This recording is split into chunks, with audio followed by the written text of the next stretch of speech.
What's up, listener? Thanks for pressing play on this episode of the Jock and Nerd Podcast. Thor Ragnarok runs long for a bunch of jokes. Ron Howard reshot all of the Han Solo movie, and Disney's squeezing theaters like mobsters if they want to show Star Wars The Last Jedi. Plus, join us as we travel into the Upside Down to battle demo dogs and a giant shit monster as we review the second season of Stranger Things on Netflix, all in this edition of the Jock and Nerd Weekly for Thursday, November 2nd, 2017. Check one.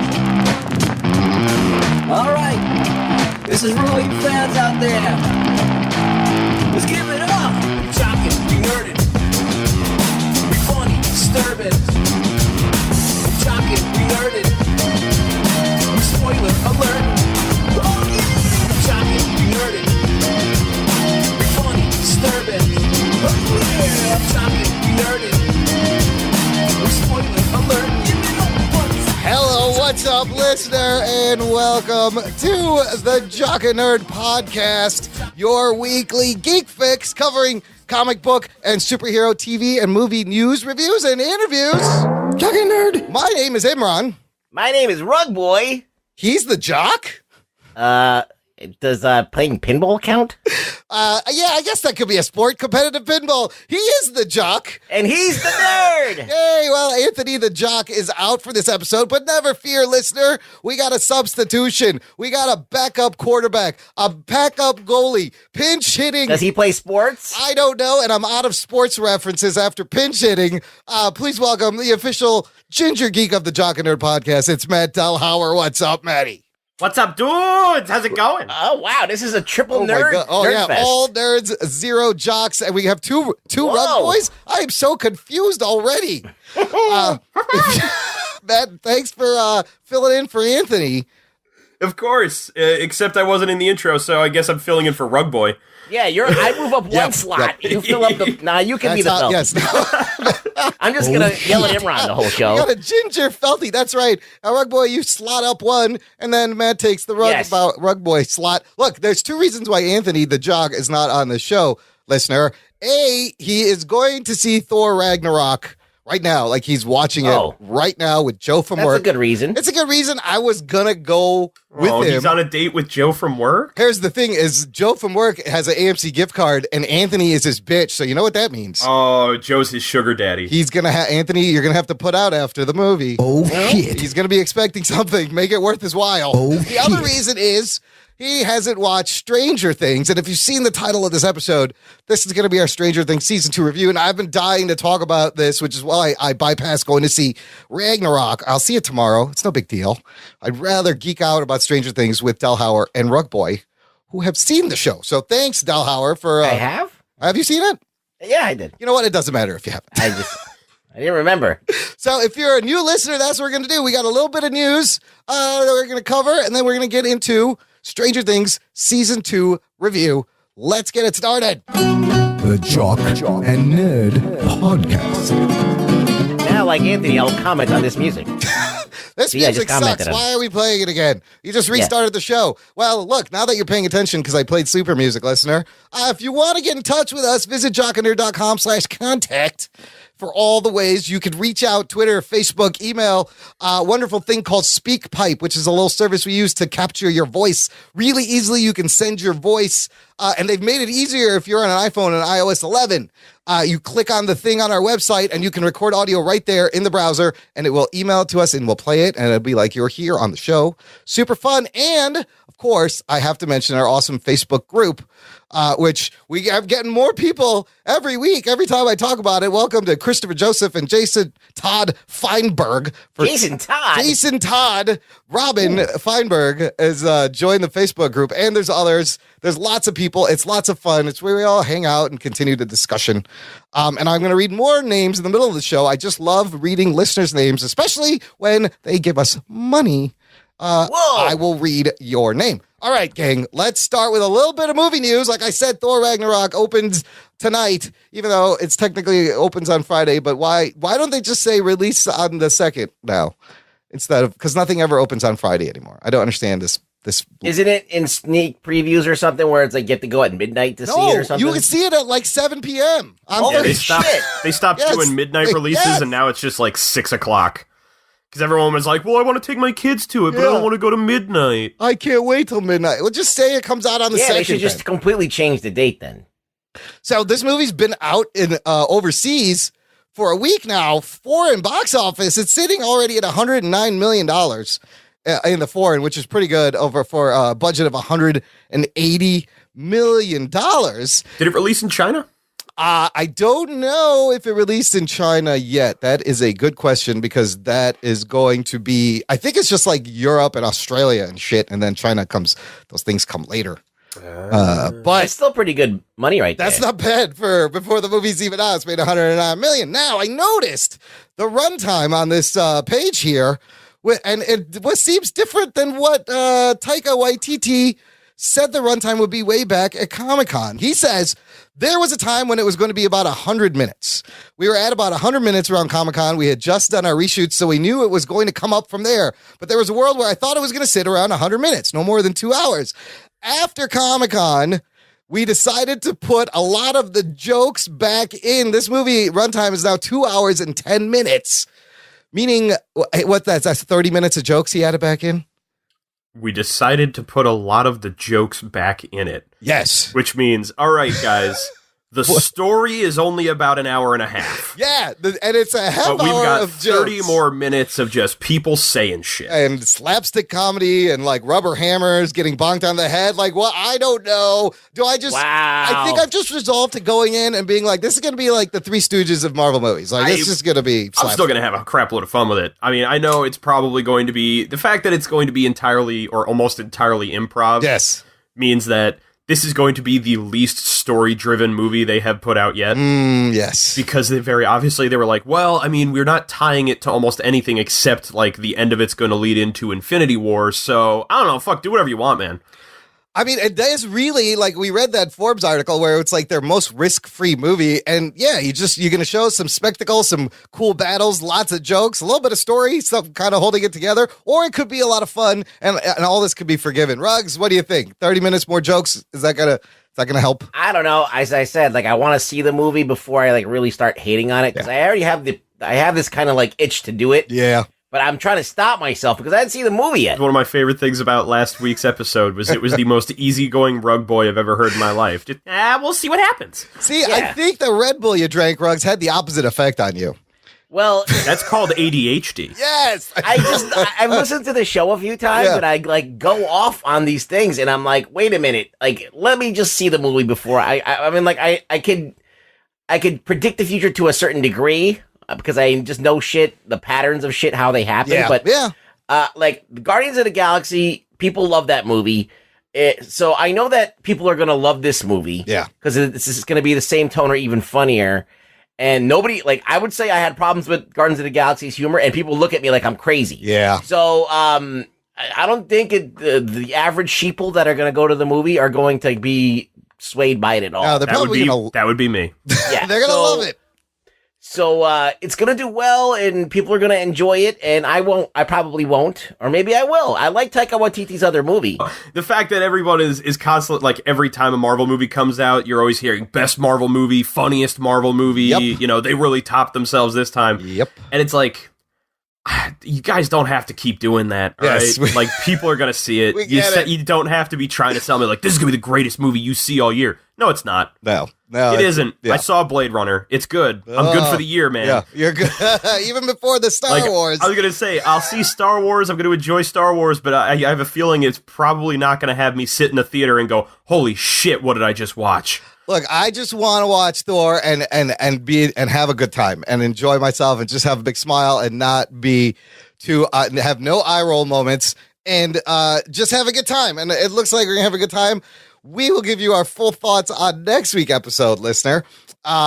Speaking of Star Wars, let's move on to a little bit of Disney Star Wars news. Now, we talked about how was it late summer, Kathleen Kennedy fired Lord and Miller off of the Han Solo movie. they were like 4 months into shooting and only had like a couple of weeks left. And at the time, they were saying like, oh, this shit is usable. The shit they shot is usable. They brought in Ron Howard to retool the film. Well, turns out it may not have been as usable as thought.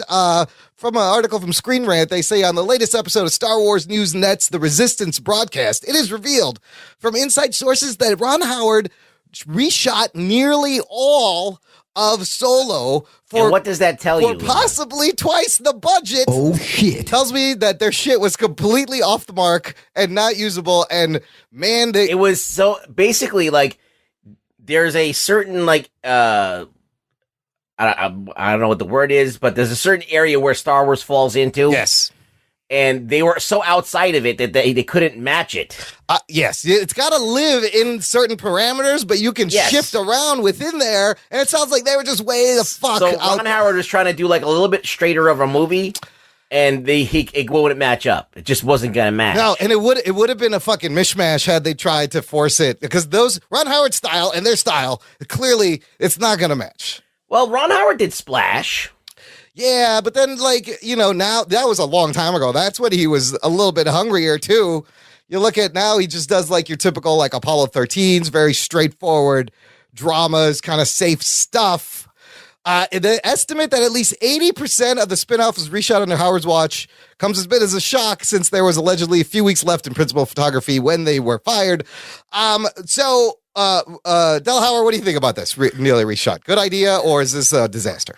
I got a few thoughts on it. Number one, the fact that it's saying that they completely or almost entirely reshot it for like twice the budget just goes to show that because it's Disney, they don't give a shit about the money. No, they don't, clearly. But because they also did that and they put so much more money into it to redo it, that means this will then be the safest Star Wars movie we've ever seen. It has to, because my question was, can this movie even now make money? Where you just split its profit margin in half a little bit.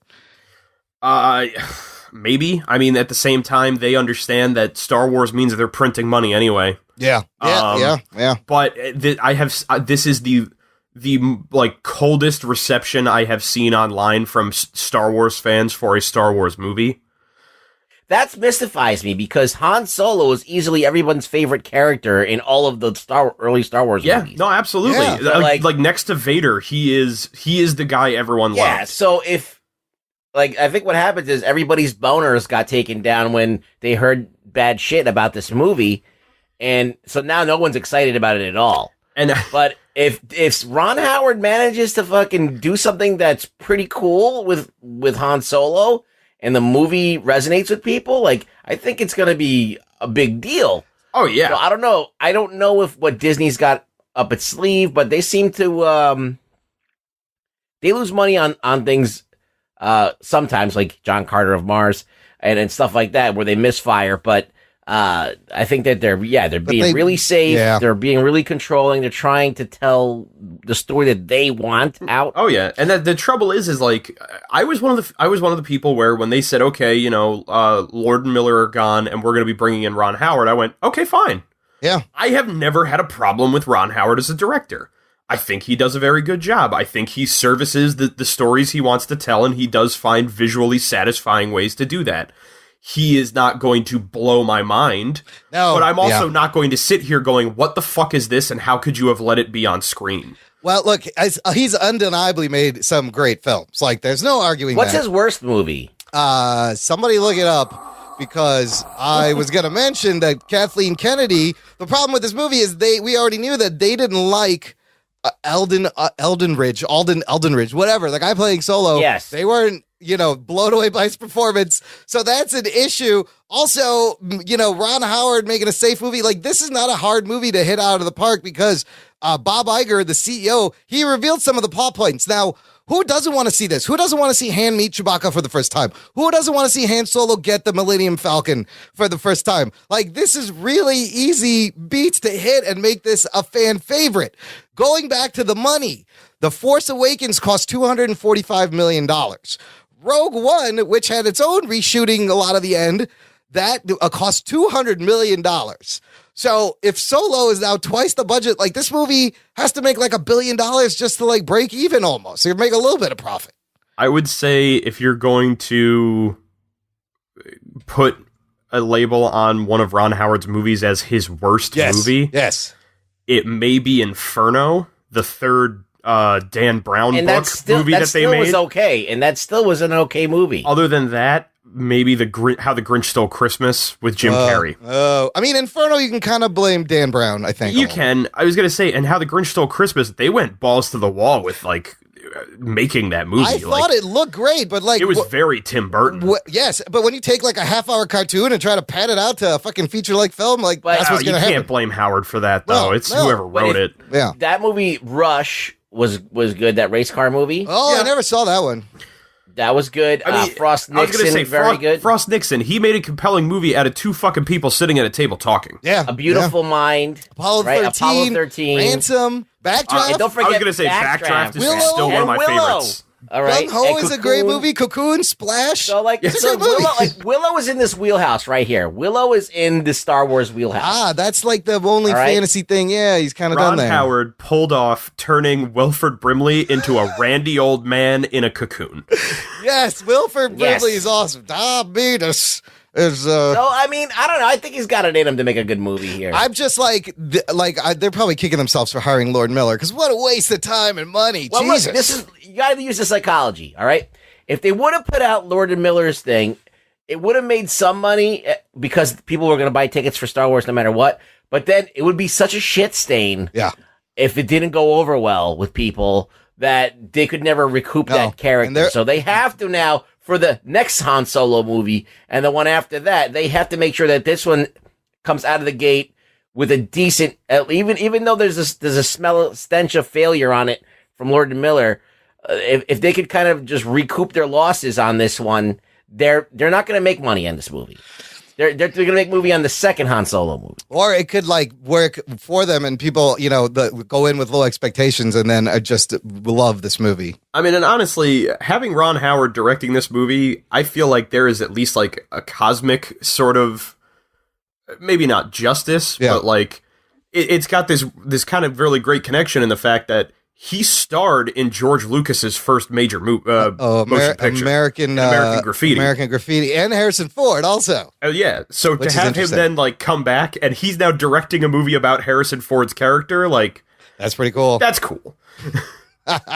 Speaking of buying tickets to a Star Wars movie, which you can buy tickets to The Last Jedi already, you can't have for a long time. According to the Wall Street Journal, Disney's got some crazy terms that they apply to movie theaters if they want to show The Last Jedi. According to the Journal, theater owners have to agree to a serious and unusual set of terms in order to earn the privilege of showing the new Star Wars movie first. Disney is insisting on a 65% share of ticket sales revenue, up from a standard 55% asked by most Hollywood studios, and I think they asked for 64% for Rogue One or The Force Awakens. This Wall Street Journal is calling this a new benchmark. Disney's also requiring theaters to reserve at least 4 weeks in the largest auditorium available exclusively for The Last Jedi screenings. And if a theater violates any of the above terms, well, then Disney reserves the right to charge an additional 5% of ticket sales revenue as penalty for any violation. Theater owners, you must comply. We want to be in full compliance here because Disney will fucking take all your money. Hey, if you want to sell that popcorn. Look, I don't know how I feel about this. Is this thuggish behavior or smart business? This is why you get Movie Pass. Well, that's they're raising their price sneakily, I heard, or they put something in their terms of service that says we have the right to change our prices whenever we want. It's what Netflix did. They, as a company, have the right to choose at some point to raise the price if they see fit, because that's how it works. This is really going to hurt, I think, the smaller theaters, because if you're in a big Regal, AMC with 20 screens, fine. But what if there's like these little independent theaters that have one screen, they can't show anything else for a month? Well, then maybe move out of your bullshit podunk town. What do you want from me? Maybe get to a real theater. maybe live in a real city. How about you move into the 21st century? Oh, snap. No, but I have a Davis Theater. It's an independent theater. They have 3 screens. The biggest one, if they want to show The Last Jedi, they're going to have to book that for a month. I don't know. Ruggs, what do you think? Is this thuggish? Well, listen, the theaters make their money on selling the concessions, popcorn and correct. the drinks and the concessions and all that shit. I don't know. It's weird. They can do whatever they want at Disney. They really can. Like you said, they print money. Who's not going to want to have this movie? This is when you see the capitalist corporation, the fuck yous are abound. 65 to 70% of ticket sales they're going to get on this fucking movie. They got them by the balls. So this thing's going to make $1 billion overnight. If the theaters were like, fuck you, we're not showing your movie, then they would be like, oh, fuck. I've heard there may be theaters boycotting. I couldn't find any stories. Bullshit. But bullshit. You are not going to have a theater boycotting showing the fucking Star Wars. You don't think so? What are they going to show instead? Fucking Geostorm? It's $5. Come on in. Oh, hey, I'm here to see Last Jedi. Oh no, we're not showing that movie because Disney wanted us to charge too much. All right, well then, do you know a theater in town that is showing it? I'll see you later then. Yeah, wow. I mean, half good business, half, wow, fucking mobster tactics. Whatever. That's what they are. They're corporate mobsters. Meanwhile, I say we get Scott Meridew to weigh in on this. Oh, I think that's a great idea. We'll just wind him up and get him Call going. him up. It's what, like fucking 4 a.m. there? Speaking get him on here. Of Meridew, we found out where he is. Make sure you listen to the Podcapers musical episode. There's voice acting. You may hear some familiar voices. I am more than a little upset that I was not asked to be a part of this. Blame David Molosky. He's the one who put it together. For most things. Oh, shit. Sorry. It's actually a lot of fun. I'll put a link in the show notes. I haven't listened to it yet, but I have it on my list. I'm looking forward to it. So meanwhile, Kathleen Kennedy just came out today. She's planning the next 10 years. She came out good for her. She came out finally. Yes. 2017. It's about time. No, you sorry. do you, Kathleen Kennedy. No, look. She said we're planning the next 10 years of movies after Episode 9 and whatever the next solo film is. So Star Wars is not going anywhere for a while, people. So settle in. It will outlive me. It has been here before me. It will be here after I die. Just like cockroaches. It will be here after the nuclear apocalypse. Last little bit of movie news I got here. A couple weeks ago, we talked about Danny Elfman, who's scoring Justice League, said he was going to use John Williams' original Superman theme and like kind of a dark motif. And I was like, dude, I need to hear the Batman theme. Like, why wouldn't you use that? Well, I got it here right from Danny Elfman himself. I'm going to let him say the words. No, you will not hear a new theme for Batman. You'll hear Batman's theme for Batman. The Hans Zimmer had scored for the last film? Or no? You'll hear Batman's theme. Batman has only had one theme. Your theme? Yeah. Now, Hans has done some wonderful, very driving, rhythmic stuff, but there's only been ever one theme. And it's Batman's theme. I have never heard a man masturbate harder. Oh yeah, he totally was being a huge no. Batman's only had one theme, the one I wrote for him. No, Batman. What about that? And that's the thing is, I was going to say, was he like, talking about that theme? Oh, he's going to use Batman's theme. I was like, like Batman. Yeah, he's going to use the 60. Come on. Yeah, that's what he meant. Batman has one theme, and it is clearly the 66 Batman theme. Yeah, idiot. Yeah. No, I want to hear da-da-da-da-da. I mean, it doesn't hurt that like the animated series used it. Like the music is so good. It just I want to hear the theme from the Schumacher movies. Never. I don't even know what that was. It's just like a watered down. It was such a ripoff of Danny Elfman. It's not even funny. I'm glad we're gonna hear a little bit of old school Batman theme. Okay, a couple of TV bits. This I thought was interesting. So that new Warriors show that's being made with Squirrel Girl and Night Thrasher and Speedball was supposed to be on Freeform, which is a Disney-owned like family teeny bopper network. It's legitimately what used to be ABC Family. ABC Family rebranded Freeform, but it's not going to be on Freeform anymore. They really... Why? Look, this is weird because Freeform wanted this so badly. They screened the pilot. People love the pilot. They wanted it to come out in 2018. And for some reason, Freeform couldn't find a date for them in 2018. There's 365 days. I know. What? You couldn't find a fucking a slot for this? So they're shopping it around, but there is talk that it may be on their forthcoming subscription service, except that service isn't starting till 2019. So... I don't know where this thing is going to land now. Here is the more interesting line that's kind of buried halfway in this article, Hollywood Reporter. It says, sources suggest Disney-owned Marvel, which has a multiple show deal at Netflix that includes Daredevil, Jessica Jones, Iron Fist, Luke Cage, The Defenders, and the upcoming Punisher, is no longer able to sell to outside companies. Parentheses, Marvel denies that. If true, that would seemingly limit the potential new homes for new Warriors. It could indicate that New Warriors could wind up on Disney's streaming video on-demand service. But like I said, it's going to start in 2019. So this is weird. I don't understand. They can't make anything outside of anything that's owned by Disney. What do you think that is? Control. They don't want anybody getting any of the money for any of their properties. I mean, that's why they were going to ABC Families, because it was already Disney owned. It's all, and now that they apparently have something premiering every day next year. Yeah. I guarantee you they'll hold it till 2019. They'll just put it on the streaming service. But they're sitting on this amazing pilot, and like, do you even continue? They want it to get a second season pickup already. But what about the Netflix shit?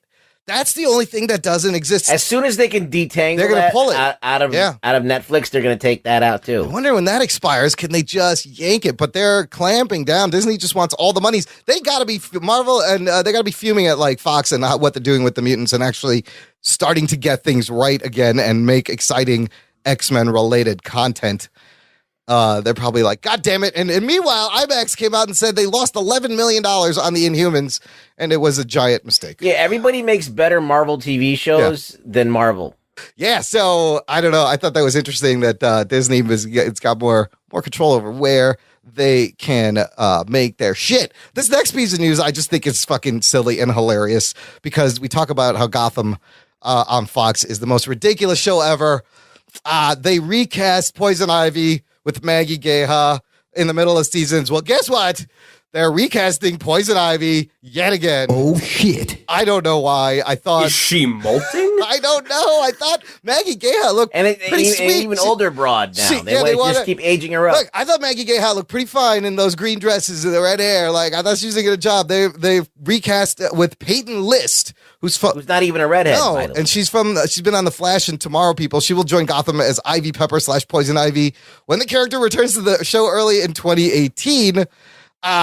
So is she just going to like rapidly age? So by the time there is a Batman, she'll be 90? Maybe. I think she drank some shit on the show and she's now transforming again. Claire Foley was the original girl. I've done that too. Frat parties are a bitch. Like nobody's ever done this before. Cast the same person 3 times. This is like the Batman movies from the 90s, only like in a TV show, like one season at a time. Just keep fucking. They should just change the whole cast every season. They should get Chris O'Donnell on this show. That would be hilarious. Maybe Alicia Silverstone needs a part also. No, she's too busy breastfeeding her 20-year-old. She looks horrible, by the way. Well, Gotham could recast its show every season, and no one would even fucking care. At this point. God, they should have done Gotham like True Detective.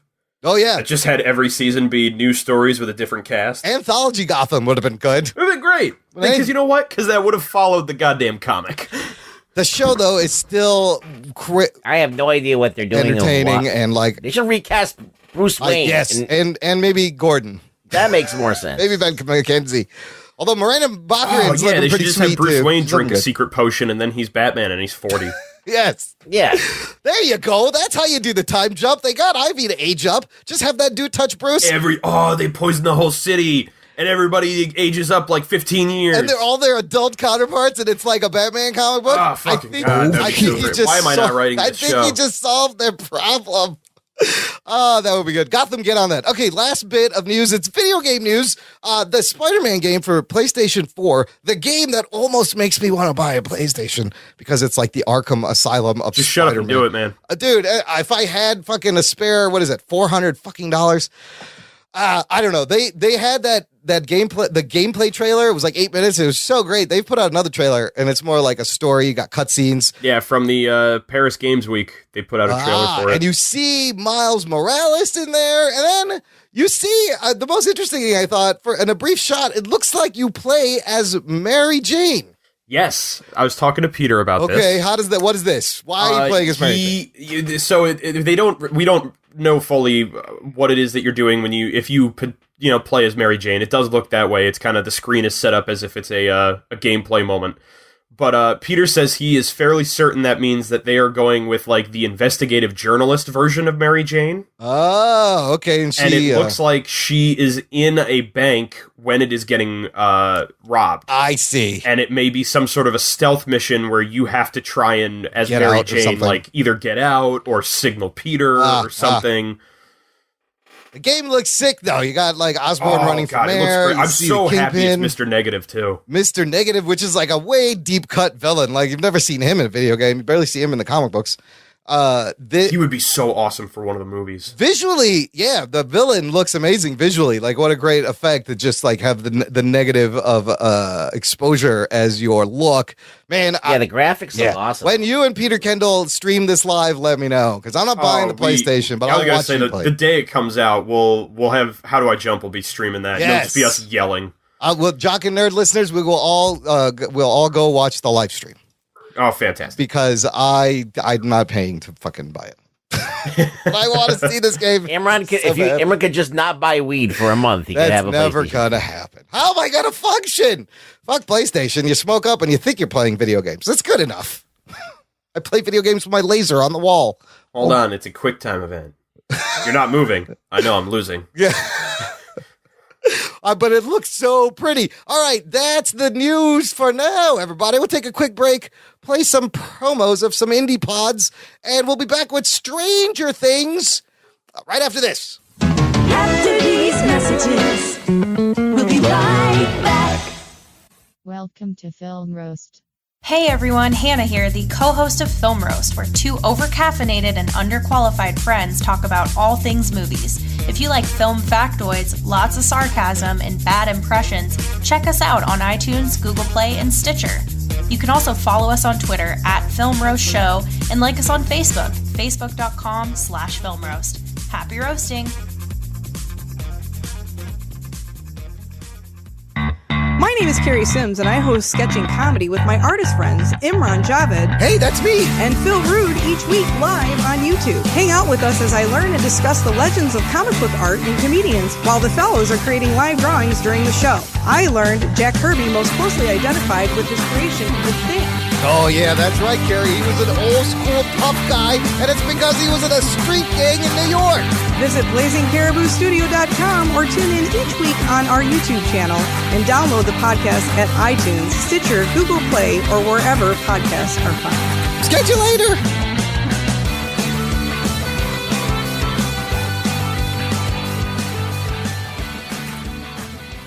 Hi, I'm Drew. I'm Nate. And I'm Tanner, and we are the hosts of Headline Heroes. Every week we take a bizarre, out-there article. Germans build underground pipeline for beer. And attempt to create a superhero or villain. The obvious one is that they have a giant robot that runs off of beer. Along the way, we discuss powers, design a costume, and of course, struggle with a name. Graham Sam?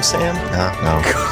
Graham Sam? No! And inevitably, we get off subject and talk about the really important stuff. I did go to Bill Engvall's website, and I just want to tell you a couple of things I'm seeing here. Please do, I wish you would. But we always arrive with the super creation we are proud of. Join Headline Heroes every Tuesday as we try to make reality a little more super. And so at the top of the show, you guys, I always like to talk to the new listener, kind of welcome them, because every show is somebody's first show. I want to make sure they know what kind of horse shit they're getting into before they waste the rest of their hour and a half. Hopefully they keep listening after that. But right now, I want to talk to our regular listeners because you guys are awesome. Thanks for slotting us into your life every week. I know people have a routine, and you guys, whether you listen at work, on the way to work, while you're walking your dog, like you choose to play this. We're not forcing you to listen. Unless someone is forcing you to listen, in which case you may be being tortured and you might want to reassess your current situation. By the way, you're welcome.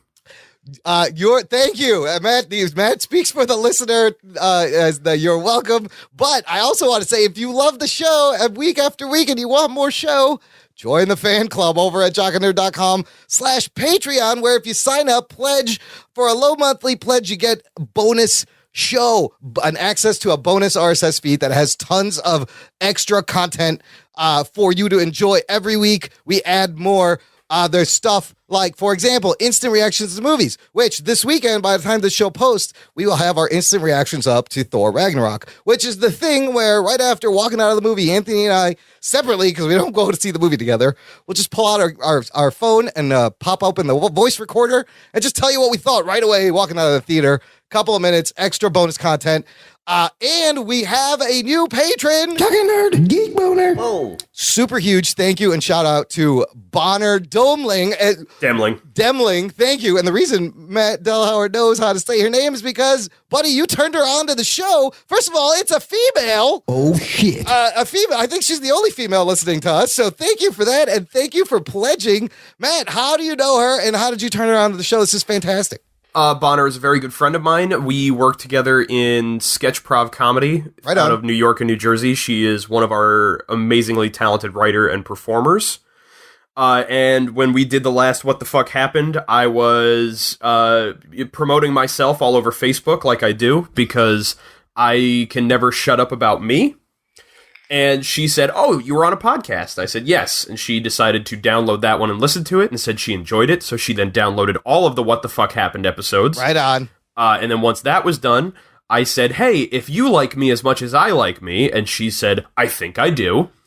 I gave her the rest of the episodes that I've appeared on here, which we today realized is at least like 16 episodes. Oh, shit. Holy shit. Straight. I think that you win the most biggest guest that's been on repeated times. I'm the biggest. He is the biggest of them all and the girthiest. But yes. Yeah, he's the largest and he's been on the most. And the gingerest. But yeah, you hold the all-time record of guest appearance on Jock and Nerd. Congratulations. But Bonner, thank you so much. I've instructed Delhauer to next time he sees you, thank you profusely until it's uncomfortable that he's thanking you. This is how much I want to thank you. I've already told her this, and she said, "Let Imran know that he has given you the easiest job." Oh, great. Okay. So that's good. I'm glad that didn't take too much out of you. But look, right now, Bonner, I'm going to read out all the list of these awesome people that you are joining in the fan club. Thank you to all of the following people: John Seifert, Gabriel Bosco, which I think I had his name backwards when I made the Bosco. I said Bosco Gabriel. You did. I think it's Gabriel Bosco. Whatever. Anthony Apodaca, Jimmy Graben, Joe Henry, David Zika, Jimmy McPike, Wes Cranford, Matthew Lawrence, Ron Hans, Adam Morris, Carrie McGinnis, who was formerly Carrie Sims from Blazing Caribou Studios. She got married. Congratulations. Stephen Tran, Joe from Work, Steve Morrison, Matt Delhauer, David Molosky from A Place to Hang Your Cape, and Philip Milan. I can't thank you guys enough. That is a long-ass list. And that's pretty good. The list is getting long. It's going to be too long to read pretty soon. If the list gets double this size, I'll do my own show just exclusively for the people who also pay. Bonner, I'll be on it. That would be awesome. It'll be a double Rugboy show. I'll do the whole show as Rugboy. I'll put that in one of our goals. Also, Bonner, at the level you pledged, it's a new level. I've added a reward where you can pick a movie for us to review, and we'll do like a Patreon exclusive movie review of whatever you want because you are pledging at that tier. So there you go. Make sure, pick a good one, make it count. Thank you, everyone. Does it have to be a new movie? No, it could be whatever.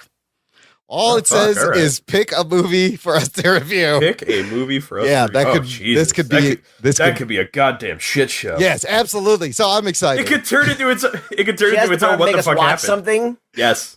Oh my God, that's a lot of power. That's a lot of power. Make us watch like anything. Listener, if you want that power, pledge at the same tier. Visit jockandnerd.com/Patreon and we'll do both. They already did Mac and Me, so forget about that. That was on the 365 Flicks crossover. We'll do this just for the Patreon listeners. We'll review whatever movie Bonner wants to start. See how it goes. All right. Let's get to Stranger Things. Here's a spoiler. Let's spoil some shit, Batman. In case you have not watched either season of Stranger Things, Stronger Thongs, season 2.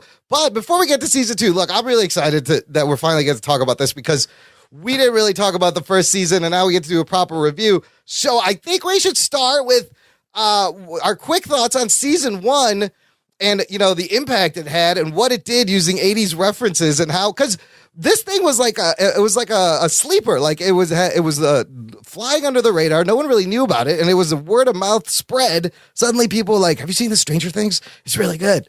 And much different than the premiere of season 2, where now it's this huge thing unto itself.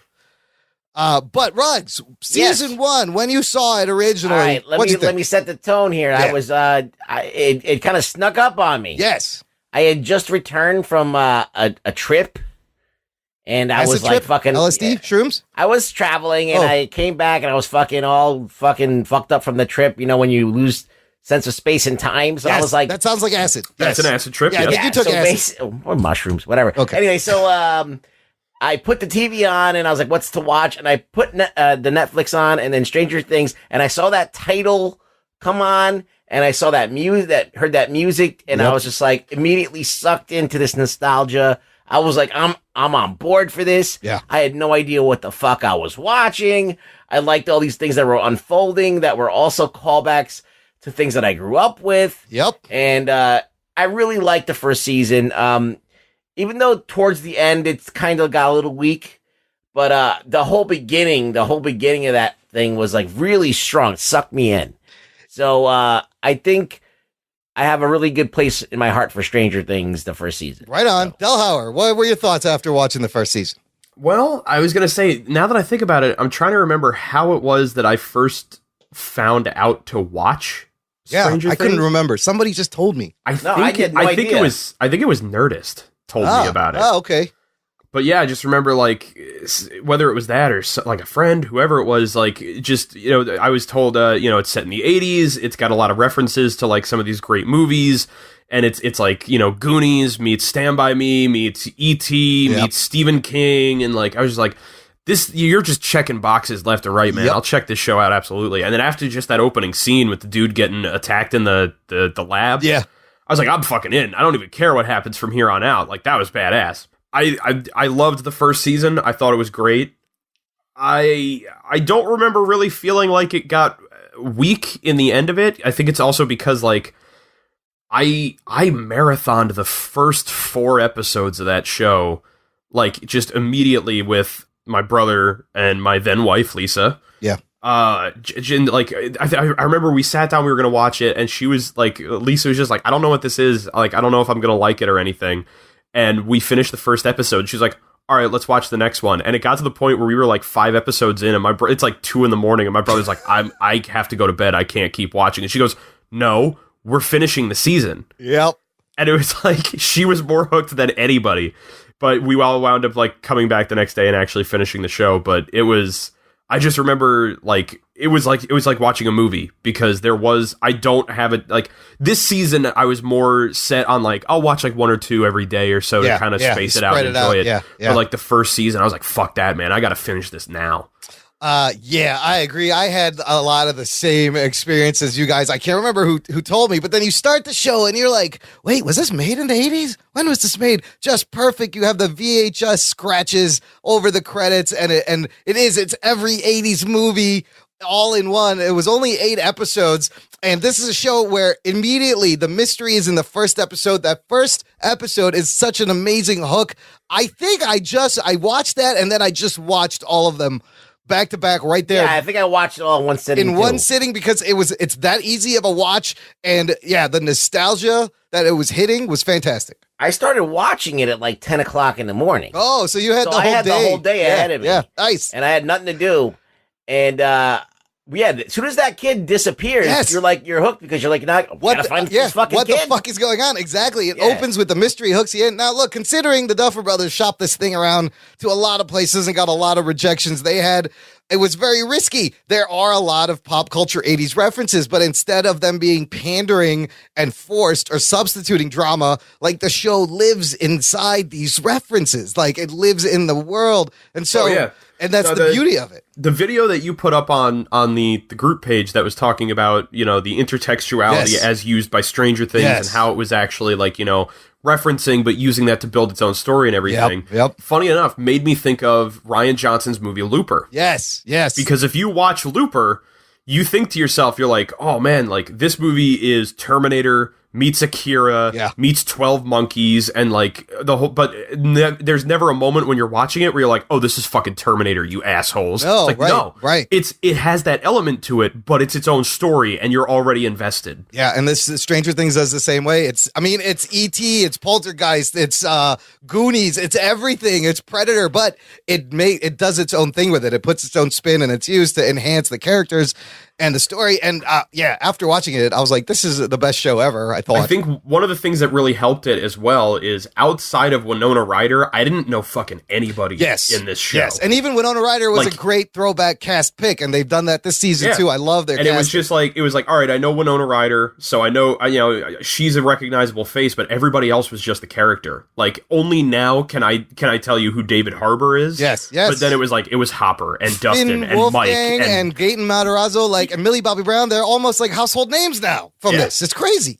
But Winona Ryder, like, it was that even to me added so much more because I used to have a huge crush on Winona Ryder from Mermaids, Heathers, Welcome Back, Roxy Carmichael, early Winona Ryder, like.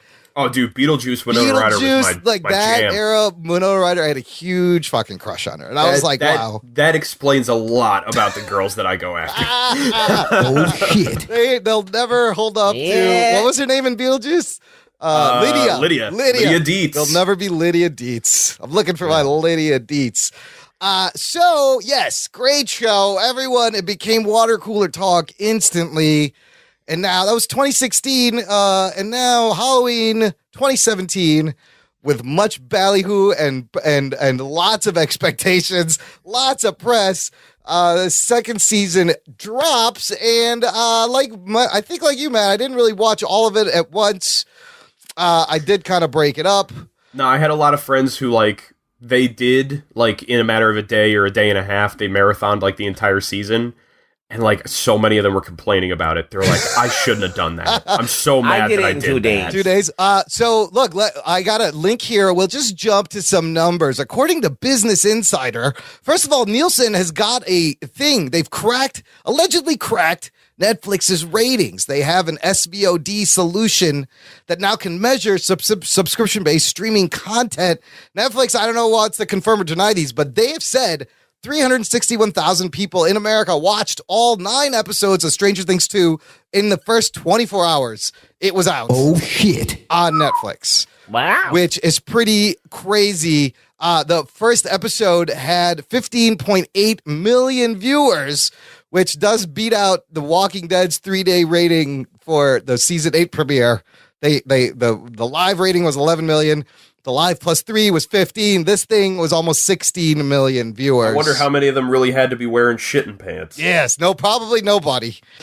So interesting enough, in this they give you the viewer numbers per episode. So first episode 15, and then this is weird. It drops by a lot. It's 15 million, 13.7, 11.6, 9.3, 8 million, 6.4, 5.3 million. 4.9 million, last episode 4.6, so averaging out around 4 million but people are still watching it. I was going to say, that's only going over a 24-hour period. Yeah, so it's like one of two things. Either people dropped off and they're like, no, I don't want to watch this, or they're taking the time and they're still I think a lot of people took their time with this. We've gotten to a point where I feel like the binging fad is really starting to fade. It's starting to wear on people because people are starting to recognize. I was listening to the Nerdist episode that had the Duffer Brothers on it. Yeah. And they were talking about this, where it's the idea of it takes them 13, 14 months to put out this season. And then and people are going to watch it in 9 hours and it's done. Yeah. You're like, fuck, that's what I did this for. And then they're all going to sit there and be like, man, I wish there were more episodes. It's like, yeah, we were going to have to wait another fucking year and a half, champ. It's that first person to watch it and be cool thing that everyone's trying to do. Well, I think the other problem is you don't want to get spoiled. You have a lot of people where it's they want to finish it now because God forbid they go on Facebook and somebody puts up a thing about, episode 8 or whatever, and they're like, fuck you, I'm not that far. Yes. But some of these you want to get rid of that. You can't away. So you're gonna consume all of it. And some of these shows, they hook you, they're made with amazing cliffhanger endings. Like the first season, like I said, it was very easy to just sit and watch all of it right away. The cliffhangers on the first season were awesome. We're so they good. Still did them well this season. Yes. Well, speaking of this season, let's get opening thoughts. We'll do this like we do our movie reviews. We'll do opening thoughts. We'll talk about what we liked and what we didn't like. Stuff that worked, stuff that didn't work. Who wants to start? Delhauer, you're the guest. All right, I'll kick it off. Kick it off. Opening thoughts are, number one, I greatly enjoyed this season. I do not think it was as good as season 1, but I do not mean to say that in a matter of like it was bad. Right. This was still an amazing entry into a great series. Yep. I feel like everyone was very solid. I feel like while there were a couple issues here and there that I had with some episodes or some storytelling or whatever it was, I think it was an amazing follow-up to the season that they had before it. And I absolutely look forward to seeing a season 3. Very good. Rugboy. Yeah. Opening thoughts on the season 2 of Stranger I'm kind of Things. along the same lines as Delhauer here. Okay. Like, I like the first season better. But this is not bad by any means. Okay. It just missed a couple steps. There were some issues with it, but overall, I think I do like that. You could tell the production values is good and improved, and it's a little bit more. Yeah, you larger can definitely in see the scope. budget. Yeah, so there's that. You could totally see that they're plunking down the money for this. I did enjoy some of the songs and some of the callbacks to different things. I don't think there were as much as the first season, but I think overall it did a good job fleshing out character arcs. I think that's what this season is more about than the other one. The other one was about this propelling the story forward. Yeah. All right. And this one was more about coloring like in these characters and fleshing them out. Yeah. So, which one do I like better for a more fun experience? I think you can't. It's an installment, just like in Game of Thrones. This is an installment. It's not the strongest one, but it's a very needed one. Yep. So I'll go with that. Look, I agree with both you guys. Like, thoroughly entertaining. I was excited to hang out with these guys again. It's a great second half of this story that actually gives you kind of closure.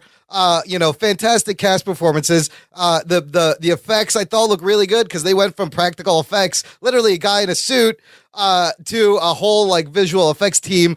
I appreciated the ambition they put in to make the scope bigger and flesh out these characters, but like you guys said, not without its flaws. And I think some of the problems also came from trying to make it bigger. It is one episode longer. Did it need to be? Maybe not.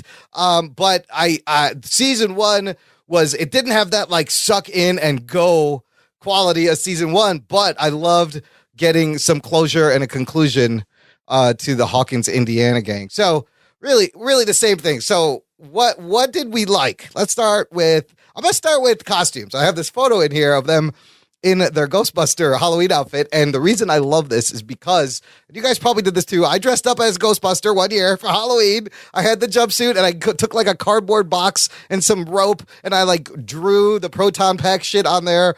And I forgot how I made the blaster. But like because this show takes place in 84, season 1, 83. I was like 7 or 8 years old. These guys are a little bit older than I am, but man, it just takes me back to like living in that time. It's so they always nail that. So, and the costumes overall were just so great. It's great because if you look at the picture, you have the one guy whose costume doesn't match the other guys. They all have different pockets. It's you could tell that they made it themselves. You can't be Venkman. I'm Venkman. We can't have two Venkmans. Like you've had that argument with your friends when you were Ghostbusters. Nobody wants to be Winston. No one wants to be Winston. Why? Because I'm black? Yes. He's like, I can't be Winston. That's so great. What I loved about it too was because I've really gotten into things like I did some cosplay for New York Comic Con this year. I saw you working on that crazy ass, what was it, a Mad Max costume? The Mad Max costume. That shit looked badass, dude. The thing that I loved about it was looking and seeing the homemade quality that they did for the proton packs and how they had them built. Like, the fact that it was the vacuum cleaner tubes that they were using. And my favorite bit was the fact that the blasters for the Proton were legitimately old, like mid-80s rubber band rifles. Oh, that's right, the rubber band rifles. Dude, these Proton packs are pretty good for kids. Like, I wish mine looked like that. It did not look near as good. I think what they're trying to hint at is, if, in the first episode, they show Joyce sewing the patch onto the arm for Will. Yeah. I think they're trying to hint at the idea that, like, obviously either Will's mom or all of the parents were involved in getting these made as well. Yeah, these are pretty tight Proton packs. And the funny thing is I remember now, because I'm younger than you guys, I didn't do the Ghostbusters thing. Yeah. But I do remember when it was like 94, 95, a bunch of my friends and I in the neighborhood all going as Power Rangers. Okay. And because this was just the year that it came out, they didn't have like Power Ranger costumes out for you to have. Yeah. So it was my next door neighbor's mom wound up actually making a lot of the costumes for everybody. So what she did was she was like cutting the little like white diamond shapes and everything out of felt and like sewing them onto colored sweatshirts and everything. It was like it was so homemade. I remember as a kid being like, this doesn't look anything like the show. Dude, what'd you do for the helmet? I don't even remember what we did. I'd have to go back and see if we have pictures. I think we may have spray painted like my dad's motorcycle helmet. Oh, that's not bad. Oh, wow. Your dad must have loved that. Oh, well, this is at a point where now dad has 3 kids and not a motorcycle. I'm never going to use that anyway, son. Go ahead. But like, I just like as a kid being like, oh, this is really cheap looking. But like as an adult looking back being like, that was love. Like that was a woman who put time and effort into multiple kids in the neighborhood getting to have costumes. Wow. Absolutely. Ruggs, were you ever a Ghostbuster Halloween? No. What was your favorite? No, I like Ghostbusters the movie. I love the way he says it. Like, were you a Ghostbuster? No, fuck you. Fuck that. Well, listen, when I was a kid, I was very into the physical. All right. So like, I loved the Ghostbusters movie, but I was like, those guys are too old for me to be. Like, I want to be Jean-Claude Van Damme. I want to be Jean-Claude Van Damme. I want to be some guy who's got muscles. Who can kick ass. I don't want to be, guy who's balding and, has a gut. Dude, I fucking love the Ghostbusters. The cartoon made me love them even more. The real Ghostbusters. The movie, though. I loved it. I enjoyed the movie. I watched it all the time, but I didn't want to, I didn't hero worship them and want to be them. So, Delhauer, let me ask you this real quick. This is something I want to know from someone who did not live through the 80s. And, I lived in the 80s for 6 months. Okay, that doesn't count still. Because Anthony was always like, look, I want to check this out. He's like, 80s isn't my thing. And, I'm realizing a lot of people are going to watch this having not lived through this. What kind of feeling does this give you for, what must have been like in the 80s? Because it wasn't a lot like this. I think part of the problem that I have is because I don't have any kind of personal connection to the 80s and stuff like this. I kind of lived through it through my brother. Okay. He's 8 years older than me, so this is absolutely his time. He would have been a lot more connected to this kind of stuff. So I kind of get it. I get it through his lens a lot. Okay. But I think the other side of it is that because even the Duffer Brothers have said this was not a time they grew up in. I think they're in their early 30s. Oh, wow. Okay. So you can easily see that this is a very romanticized version of the 80s. Yeah, what they versus being an actual this is what living in Indiana in the 80s was like. Yeah, to the point where you have characters like Billy who are very vaguely racist towards Lucas, whereas in the 80s in Indiana they would have been dropping the N-word at that outwardly kid. Racist. Billy also he was the Red Ranger in the Power Rangers movie, I believe. Yes, he was. Yeah, tie it all back to the Power Rangers. Ruggs, what'd you think of the 80s stuff in here? I agree they didn't do it as much, but I think, the first season, they had to kind of have this gimmick because they didn't know what was going to happen. They didn't know if anyone was going to like this shit. I like that they dialed it back, but I like what they gave us, too. I think that it was okay. I liked it better in the first season because it was so much more, targeted. It was, hitting you with, meme after 80s meme. Yeah. It was just very, very, conscious of the 80s and or trying to point out things about the 80s that maybe people who don't know about it. Yeah. So this one was not in your face. It became the backdrop was just the backdrop and it wasn't a big thing. So it kind of took a back seat in a lot of ways than it did the first season. So that's one of the reasons I like the first season better. Here's one of the things that that the first season did better than this. Was the no parents, all the parents or all adults were bad. Oh, yes, right? yes. In a way, yeah. And like, because in every 80s movie or in the 80s, like, adults were always like the people and the, like, you know, Monster Squad, they saved the day. Yeah. You know, the Goonies saved the day. You know, they're mostly like just disconnected from it. Right. Yeah. And you had this a little bit with Nancy's parents where they're like, our kids don't live here. We don't know where they are. But you didn't really have like an adult Mr. villain. Wheeler is one of my favorite characters. He's just that guy doesn't give a fuck about anything. Fucking know anything He doesn't ever. know who he is, where his kids are, where the fucking food is. He can't do anything. Just fucking pass out on the couch. No wonder Mrs. Wheeler wants to bang Billy, which I wish they shown us that. I was waiting for that to happen. I don't. No? And you know why? Because I'll get into it when I discuss Billy. Okay, we'll get to Billy. Look, here's what I loved. Like, the first season it opened with Dungeons and Dragons, which I never played. I never got into the role playing, but it was very much at the time. This season, they put them someplace I was way more familiar, and that is the 80s arcade. Great Easter egg that it's called the Palace, which is also the name of the arcade in War Games. How much money did you pump into Dragon's Lair? Fucking dude, Dustin's reaction to Dragon's Lair was so spot on. Fuck that game. I don't understand how you're supposed to play it. I could never get past the first or second board. That's the point. That is the point of arcade games. Yes, but it's so pretty, and you're like, I could play a cartoon, and it sucks you in, and it's so fucking hard. It's the worst fucking game. I hate Dragon's Lair. Yeah, it's not rewarding at all. No. And that's the funny thing is I don't know if you guys checked out the fact that Netflix had the Beyond Stranger Things like after show at all. Yes, I watched it. Oh, you did watch it? Okay. Yes. I decided to at least watch a little bit of it for getting ready for this. Yeah. And the bit where the Duffers are talking to Gat and Matazzaro about the arcade and playing Dragon's Lair and everything, and the fact that they were like, we specifically wrote in Dustin having a meltdown over that game because that is just decades of repressed anger that every nerd in the world has at that game finally being voiced. That game is such bullshit. It's such bullshit. If you're going to show me a cartoon, just play a fucking cartoon. Don't make me put quarters into the machine and die over and over again. You bastards. Ruggs, give me something else you liked. I like Hopper a lot. Yeah, David Harbour. And I like fucking Sean Astin a lot. I think the cast was really good, and the performances they gave were Hopper solid. This season proved to me why he's going to play Hellboy. Yeah, you kind of saw it a little bit. I love like him trying to learn to be a father. I know, that was kind of distracting, by the way. Because he's going to be Hellboy.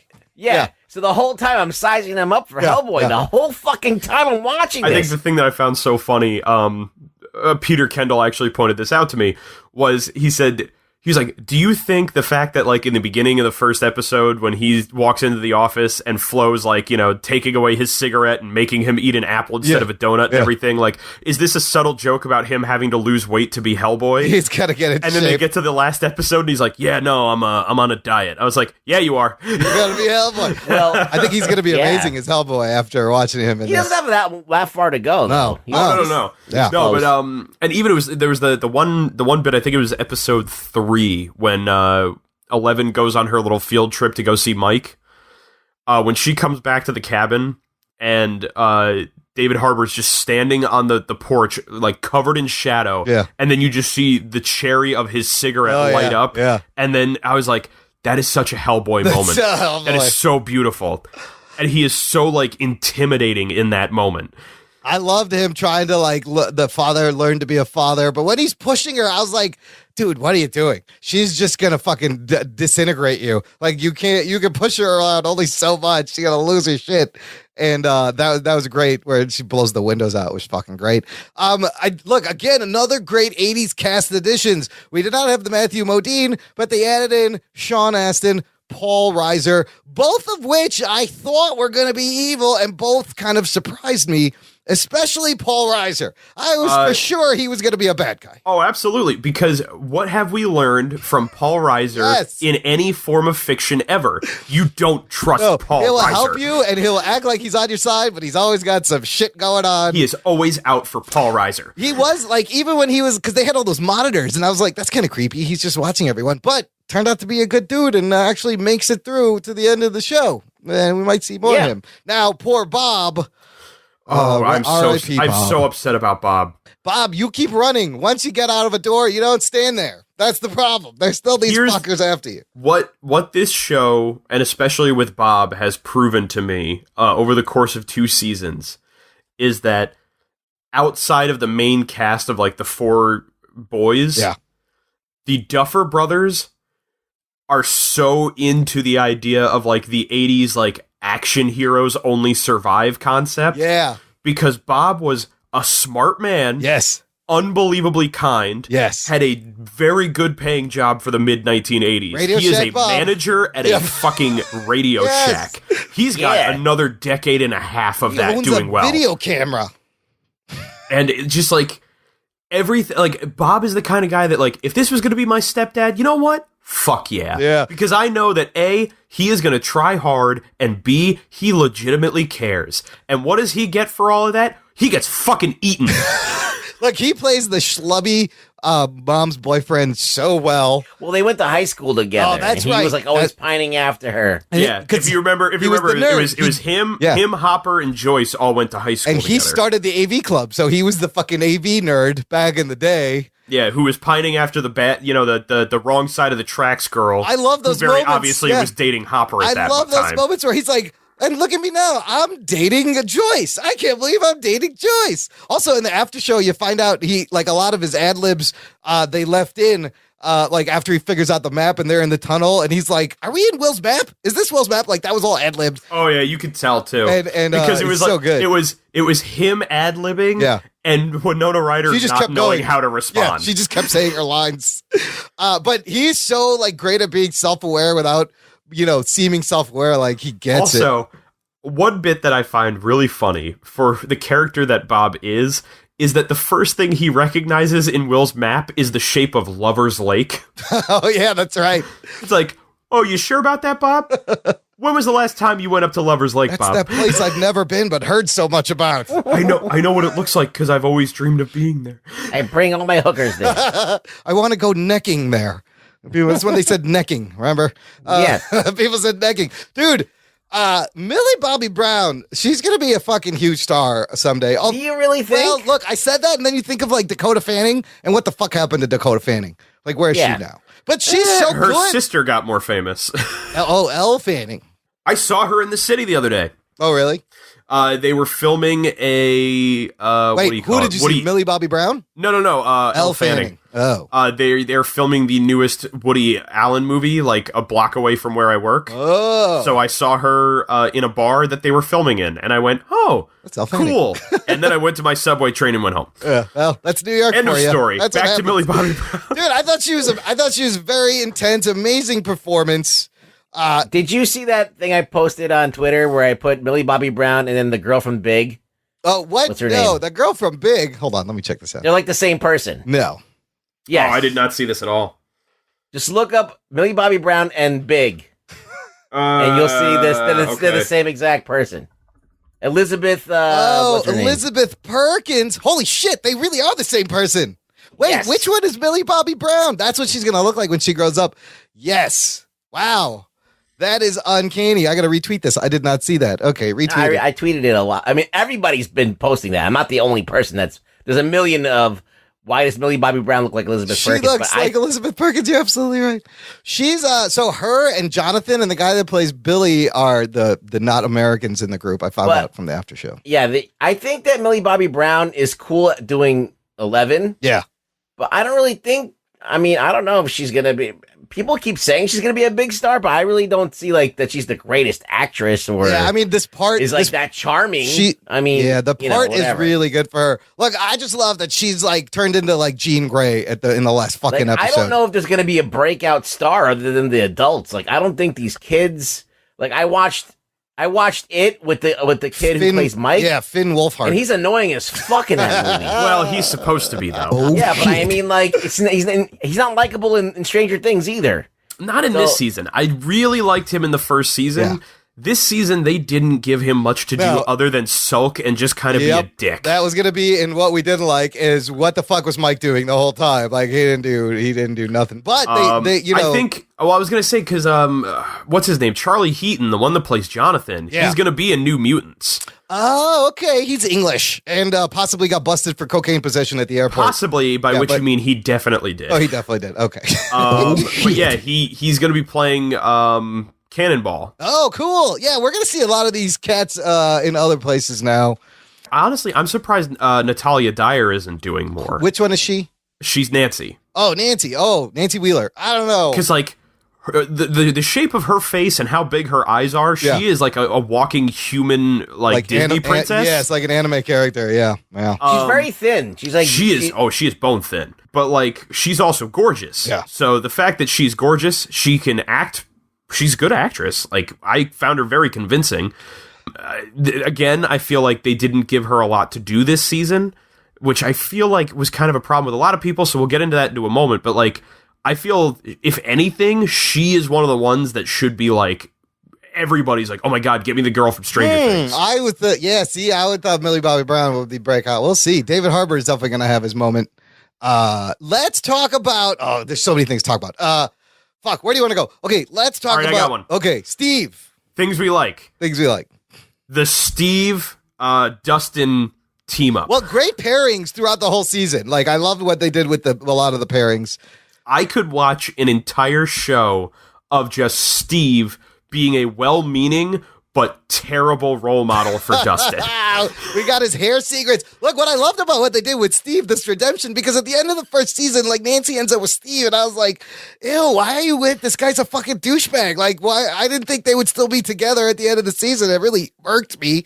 But then Steve's a great guy. Here's the thing I find so funny is the end of the first season, she winds up with Steve and Jonathan, is off in the background. He's a fucking loner. Yeah, he's a real loner. Everyone's like, oh my God, no, Nancy, you should be with Jonathan. You guys would be so great together. Steve's a douchebag. And then the end of season 2, I'm like, Jonathan doesn't have a fucking personality. No, but he doesn't. Steve stepped the fuck up. He totally kicked ass this season. You should be with Steve. Yeah. I mean, they redeemed the douchebaggy character, turned him into the guy you care about while introducing yet another douchebag character. How did they make him not a douchebag, though? Like, if they just decided that they wrote him that way? What I think it was is the way that they made him not a douchebag was legitimately by introducing Billy.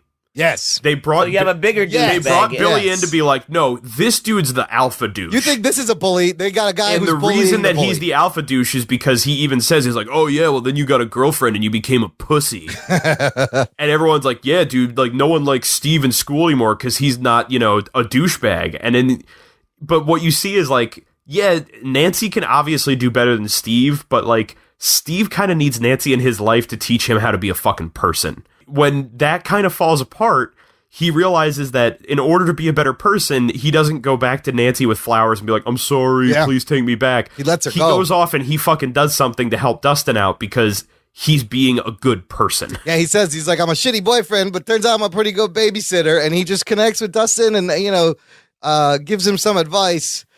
Yeah, it's easier to, like, be a big brother than to be a good boyfriend. By the way, the thing that I love about the connection with him and Dustin is if you notice, every piece of advice he gives Dustin about girls fails. It's horrible. Yeah, and Dustin shows up with Steve hair at the end, which is hilarious. The thing is, the problem is it's not exactly bad advice. No. It's not, it's not like he was like being an asshole. It's like, this is what works for Steve. Yes. But that isn't going to work for Dustin. A lot of bad advice in this show. So pretend you don't care didn't work because Max wanted people to care.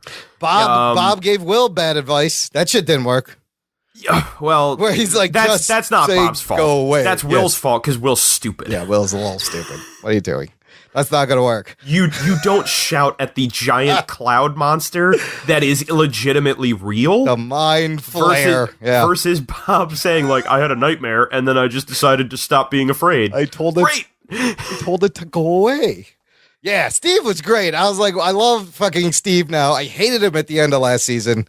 So when you could do that with a character, that's always exciting.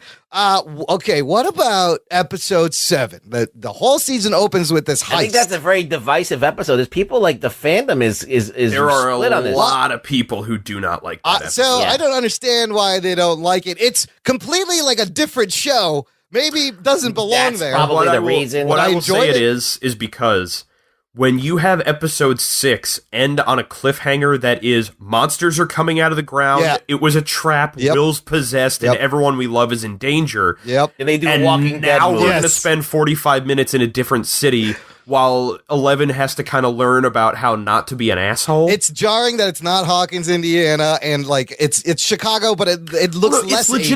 It's legitimately that they leave you at such a drastic cliffhanger with the characters you care about. Yeah. To spend time with a character who hasn't really done anything this season. Yeah. Doesn't really do anything in this episode, and ends it by going, well, I have to go home to go help my friends. But look, I love this. This did not need to be an entire A-plot episode. Probably for this not, show. which is why like they needed the 9 episodes. Like this is an extra episode that does not need to be in there. It was kind of like an obvious, also like a course correction because everybody was saying that Stranger Things was so white and it needed some diversity. I love seeing an Indian girl.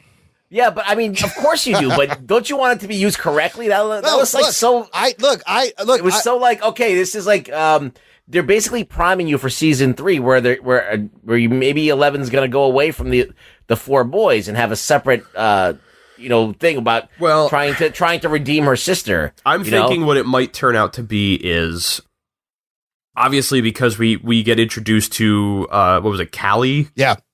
Who is 8? Yeah, one of the when they started the first episode and they had her and they showed the tattoo, the whole heist or whatever it was, and I said legitimately my reaction was holy shit, we all forgot there are at least 10 other fucking kids, right? Just like Weapon X is 10, there's 1 through 9 weapons, and there's 10 other fucking. There may be more than 11. So we don't know. Immediately, my thought was, tell me this entire season is going to be about tracking down the other fucking kids from the program. So the fact that they was still about, the Upside Down and Hawkins and everything, great, fine, whatever. Yeah.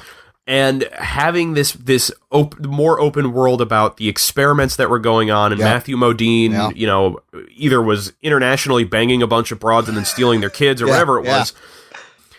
It's very interesting. The problem was once you established what the main story of this season was, there was no need to go off and do this other story, especially as a full episode, because it is not helping anything you're doing right now. This is the dream sequence in Batman vs. Superman. It is setting up season 3 or 4 or whatever, and we don't need it right now. It's true. And so you open the season with this, and then they just don't mention anything about it, and then they just nail you with it in episode 7. So it wasn't even done in a way that I liked. I disagree, Ruggs. Look, they opened the season with this, and right away that got my attention. I was like, holy shit, 8, just like Delhauer.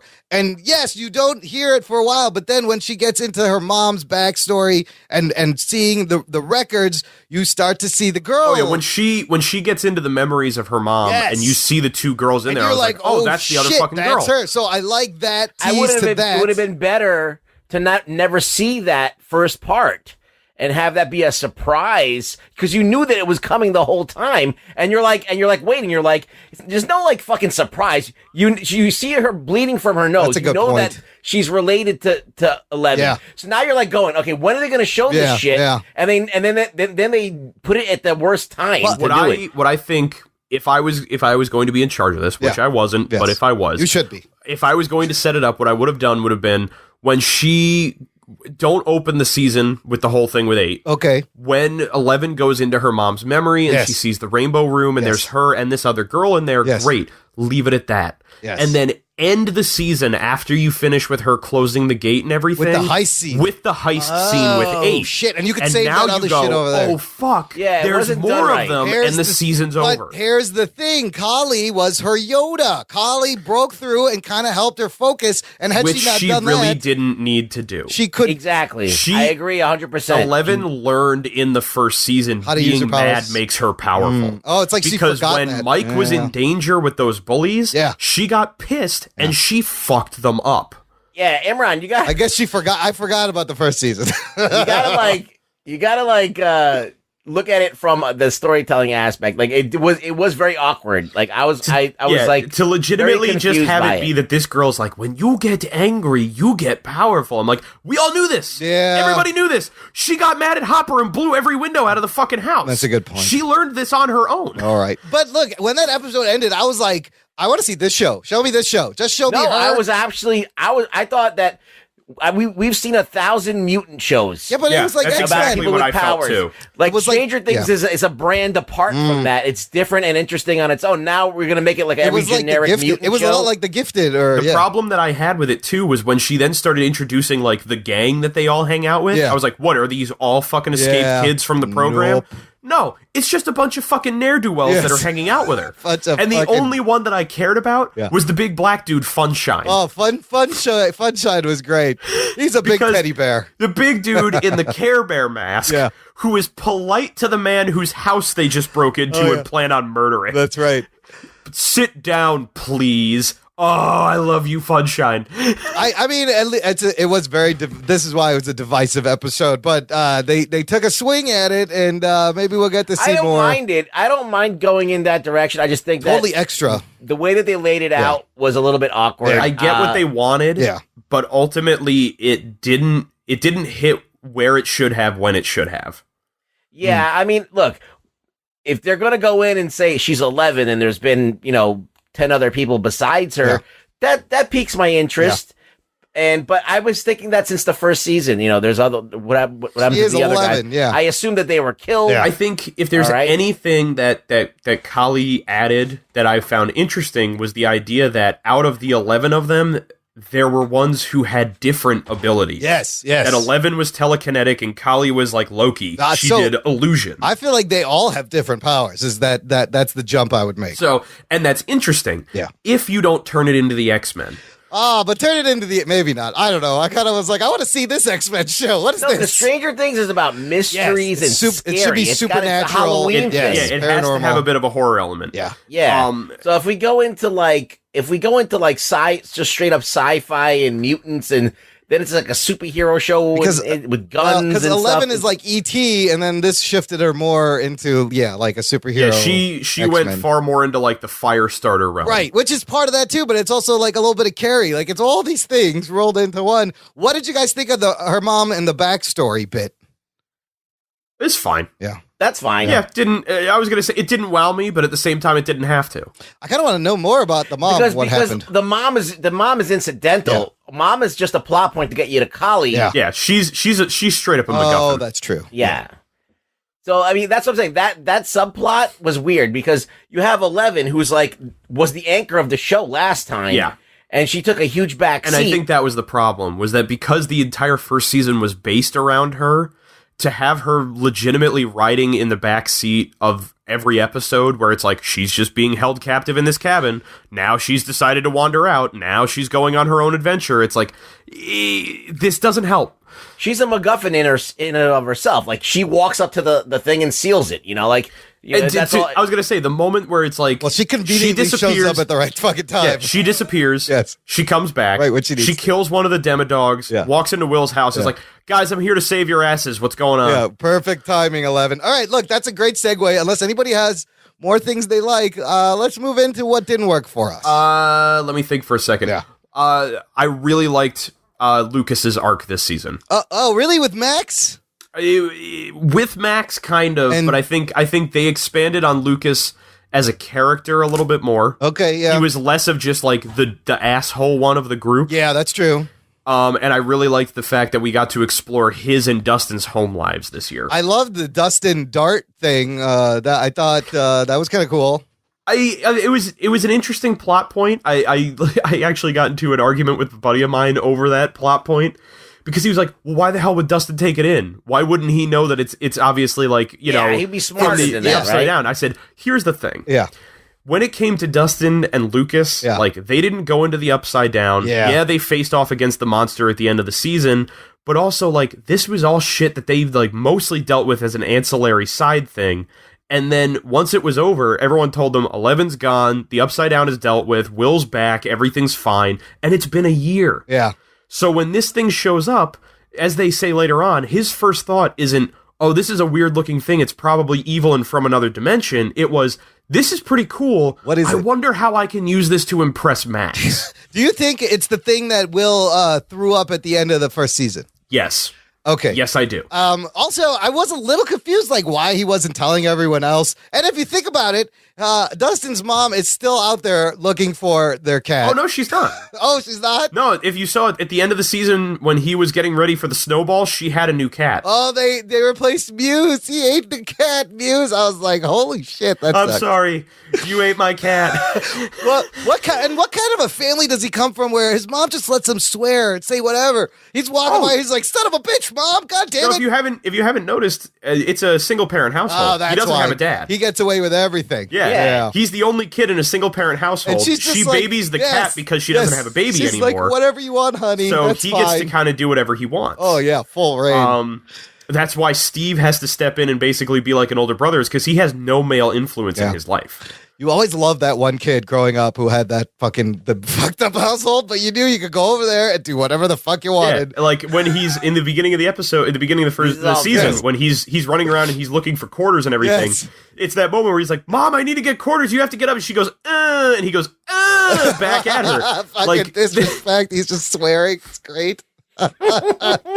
So yeah, Dustin is great, and also, the moment, one of my favorite moments of the whole season was when he first finds Dart, and then he's trying to sneak it into the house, and he's talking to his mom, and they both just start awkwardly laughing at each other. Is so great because it just goes like him, then his mom, then him, then his mom, then him, then his mom. They're both laughing, and I'm like, this is so weird, but I've had these moments just for no reason. Yes, you get the giggles. And also, Matthew Modine, Dr. Martin Brenner, not dead, I guess. Apparently not. Or we'll is see. he? Or is he? Okay, so... Well, we know 8 was lying because 8 sucks. Well, 8 has her own ultimatum. She wanted to use, to take the man down, which is awesome. That's why I want to see that show. That she's going to be the villain, hopefully. At some point. Because she's the anti-11. But at the same time, the way I look at it is this, like, she doesn't stand against 11. If you're going to go power for power, I can make you see things versus I could probably make your head explode. Well, okay, this is the thing about 8. What I would do with her is that obviously it's a redemption story for season 3, right? And she's going to try and redeem her sister and whoever else you could find that's part of her ilk. But she could be easily an element that scares the shit out of people. Yeah. Well, and as we saw, she can make her see Matthew Modine, and suddenly she's getting emotional. But she can make people see Demigorgons if they want. As long as she can make, as long as you can, and that's the thing is, she could easily terrify Hawkins by being like, "Oh, you now see monsters," and whatever. As long as 11 herself is able to focus on the idea of, as long as I don't trust anything I see, great. I just have to kill her. Done. Yeah, I'm thinking that season 3 is going to be. You're not going to see 8 at all. And then she'll turn out to be the puppet master of whatever's happening. She will be. And then at the very last episode, you'll see that it's her. I wouldn't turn it down. I'd be all right with that. She's like Mysterio from Spider-Man. It's pretty cool. Yeah. Mostly because if they decide to do a season 3 where it's like the Mind Flayer again, that's gonna get tiresome. Okay, so let's get into what we didn't like. So we know they want to do a 3 and they want to do ultimately a 4 and 5. If I think they may have ideas for. I was gonna say, I think they said 5 at most. Yeah, and I don't think it should go past that. They should stop at 5. Yes. I mean, originally it was going to be. They also said like these kids are growing up. Like by the time we do 5, they will all be like 18. Well, you have to do a year jump between, or you got to shoot 2 seasons back to back. Yeah, that's what they have to do. Absolutely. One of those, or you just every season is another year. Well, if you guys notice, like from episode 1 to episode 9, Gat and Mount and Zaro, like you could clearly see a difference. Through puberty, probably. Like he has like a growth spurt in the middle of this season. They showed their audition tapes on that after show, and some of them were really, really young, man. Like, when they started. I mean, it's clear that all of them have gotten older, and like especially like the kid who plays Will. Yeah. Like, if you see him in the first season versus now, like, the only thing that works in his favor is, like, his face didn't grow up, and he still has that stupid bowl haircut. Okay, so, look, one thing that didn't work for me is what the fuck was the point of Billy in all of this? Even Max, made sense. You. All right, so. The fuck is Billy doing? He didn't do anything the whole time. And I didn't like how they tried to make Billy and Max seem like a mysterious thing. And then you're like, they just got, It's just that, her parents got divorced, and then it's it's her stepbrother, and now they live here. They tried to pull some shit like that. He was something more than he was. Somehow they made a 22-year-old dude look like a 35-year-old man for some reason. Which it's because they gave him the fucking dirt stash. Oh, okay. No, and it was also the fact that it was like at the one point when he's like, well, remember why we're here and remember whose fault it is. You're like, what did you do? Did you fucking kill somebody? Like, is that what it is? You guys had witness protection? Like, no. It's just that he's like, remember, it's your fault that like our parents got married or some shit. Yeah, how is it there?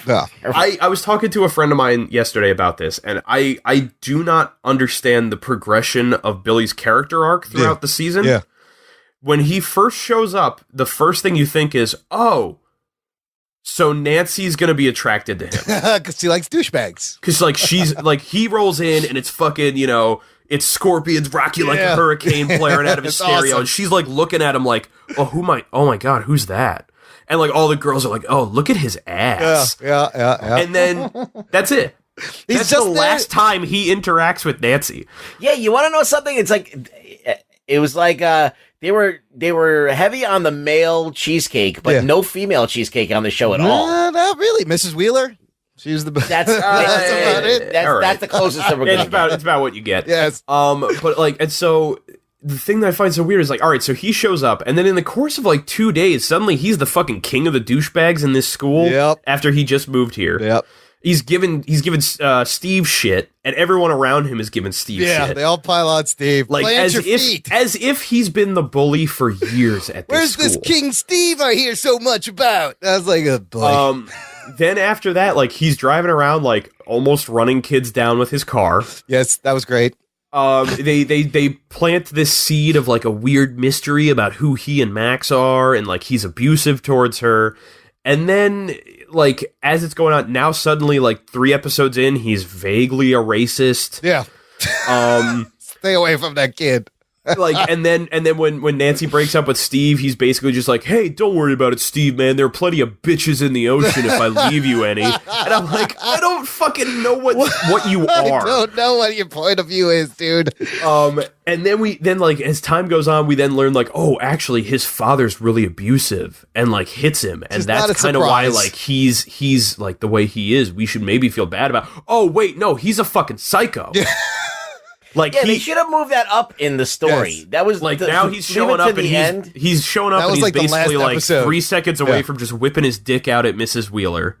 Like that wasn't something that you should have hung over everybody until the last. That was the last episode. I was gonna say, and then he shows up. Such a letdown. Yeah. And then he shows up in the last episode where he beats the shit out of Steve. Yeah. And then Max drugs him. Yeah, Max takes him. Threatens him with a bat and is like, "You leave my friends alone." And he's like, "Okay." Oh, now he's okay. And then like the next time we see him, he's like vaguely in the background, just like, not gonna say anything, and like walk away. I'm like, what even happened with you? I know. Like, why were you here? Why is he here? There was no point where he was like introduced to any of the paranormal thing where they were like, "Oh, we'll let you in." And that was the thing. The way I looked at it was either A, he has to be a major antagonist in the beginning of this show. Yeah. When there is no paranormal problem. So that it's just like, you know, Billy, the fucking, you know, new bully in school who's picking on the kids and picking on Steve and, you know, he's a real psycho and like walking around with a knife or whatever. Like make him fucking Henry Bowers from It. Oh, yeah. Yeah. And then you get into the second half of the season, at which point when he suddenly seems like a threat, but really he's not because now we got the fucking Demogorgon dogs running around. And they fucking wind up jumping him, and he's like, what the hell is this? And you're like, oh, these things are really dangerous because Billy's getting fucking scared of him. Yeah. But no. He's like, he never interacts with any of that shit. Completely. He shows up intermittently just to kind of be vaguely threatening until he winds up busting in Steve's face. Yeah, I did not. And then disappearing. Steve always gets beat up, too. Didn't he get beat up last season? Yeah, he got his ass kicked. Like, he got into a fight with Jonathan in the first season where he gets beat up. That's right. Then he gets fucking the shit kicked out of him by the Demogorgon. Steve, the guy who broke his camera all fucking douche jerkily and gets his what the fuck? I was like, what is Billy? Why is he here? I think legitimately the only reason he was there was it was to give both Steve and Max an antagonist. Yeah. One that Max had to overcome to be stronger. Yeah. And one to show that Steve's not as big of a douche as he was last year. Yeah. Because there's a bigger douche. Exactly. Like I said, because now there's an even bigger douchebag. There's a guy who looks like Zac Efron pretending to be Randall Flagg from The Stand. He looked a little bit like Heath Ledger at times and somebody else. No, legit, when he first stepped out of the car, I was like, is that fucking Efron? Did Efron get signed on to Stranger Things? And I looked it up, I was like, oh no, it's what's-his-face from the Power Rangers. The Red All right, well, good for him. Because I think he's Australian. So the other thing I wasn't a big fan of was the fact that the plot kind of it spins its wheels a little bit here and there. It doesn't. I mean, I don't think it gets started. It takes like 4 episodes for the story to actually start. Well, unlike the first season that fucking gives you the mystery right up front, sucks you in. Let's go. Well, it's like once you have the first season and you have Winona Ryder, hooking up the whole house with light bulbs and then trying to communicate with her son from the upside down and all this stuff. And you got Barb, she disappears it's a really strong driving mystery. There's people blanketing the whole town to try and find this kid and the adults you can't trust them. So the kids stick together and they want to solve the problem. It was just so much more visceral of a plot. Now I didn't like the Mind Flayer. I didn't like the giant monster that looked like a piece of shit, like a really long shit that I did in the toilet that just rolled over itself. Like it was just like a big shape. It never did anything, and there was no payoff for it. Like there was never the fact that this season didn't have practical effects and went to CGI. The CGI didn't look that great. There was times that you could really see the CGI not working well. I did kind of wish that the Demodog things had been done practically. Yeah. You can easily do that. Yeah. They did, like Stan Winston proved you could do that easily. Yeah.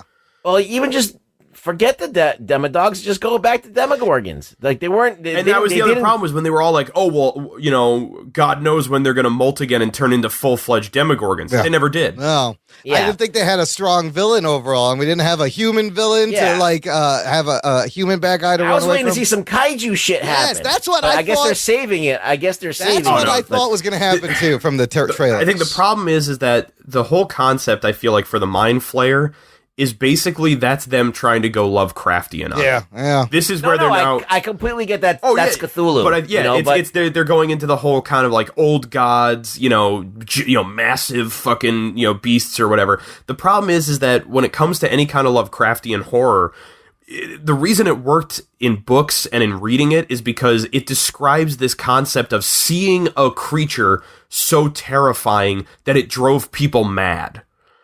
And you can't do that visually because if you're going to do that, like you have to drive the people watching this mad. Yeah. And it doesn't work.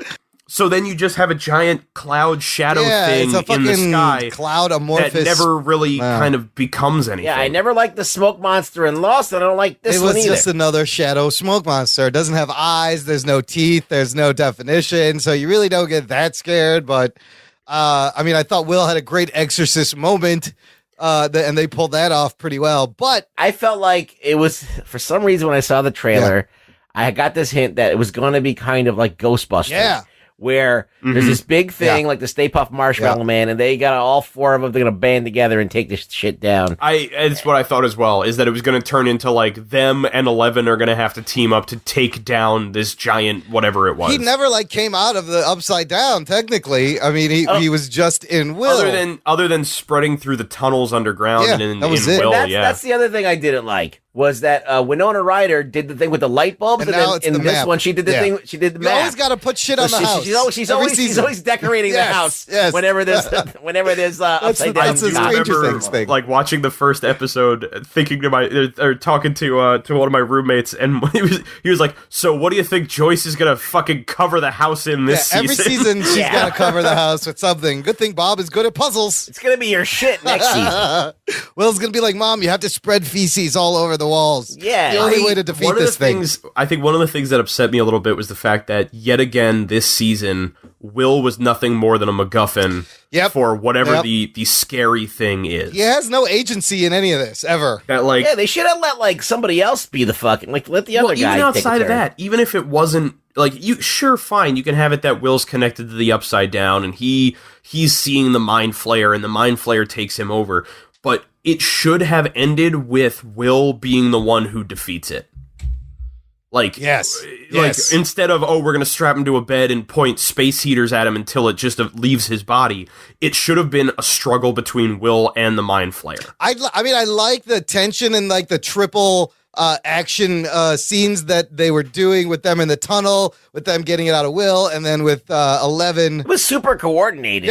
Yeah, so very convenient. Apparently, everything happened everything that was going on was the exact same distance away from Will Byers' house. Yes, everything is just a little bit that way. And okay, so then that was the other thing. In episode 8, they escape the lab, and then 9, they're like, oh, we got to go back to the lab, and turn around and go right back into the lab. I was like, what are you doing with the lab? Do you want to be in the lab? You don't want to be in the lab? It worked fine in my opinion, just for the fact that they had to escape the lab because the fucking demodogs are there and it's scary and this is where it's all coming from. And then in 9, they have to go back to the lab because they have to close the gate. That's fine. That's where it is. Like, it doesn't bother me too much. Okay. All right, but like, I'm going to just ask a really dumb question, because Matt Delhauer here, and I know that he'll explain it to me, and then you can cut it out if it's completely stupid. But what was the point of this? Like basically, okay. I know where you're getting at. The Mind Flayer wants to come through the gate. Yeah. Mm-hmm. What's the point of all the vines and the pumpkins dying and so they can get the demodogs to run free through the town? Like, I don't understand. I agree with you that it's not nothing changes easy. At the end. If you think about it, it's still what at I think square it was one. is that the vines heading out and everything, in my opinion, I think that had to do with the fact that with the Mind Flayer now kind of, I guess, being in charge or whatever, they never kind of explained what the full capability of the Upside Down is. Yeah. In season 1, I thought the Upside Down was something that 11 created. Oh. Because the first time we ever experienced the Demogorgon is when she's in that weird black water world. Yeah. And it's like eating a person. And I also thought she may have been the Demogorgon. Like, I think a lot of you thought that it was the same we're led people. to believe that the Demogorgon was like a creation of her consciousness in having, like, traveled through dimensions or whatever. But we find out that, like, the Upside Down is a dimension that, like, has always existed. Yeah. And I guess she just stumbled upon it.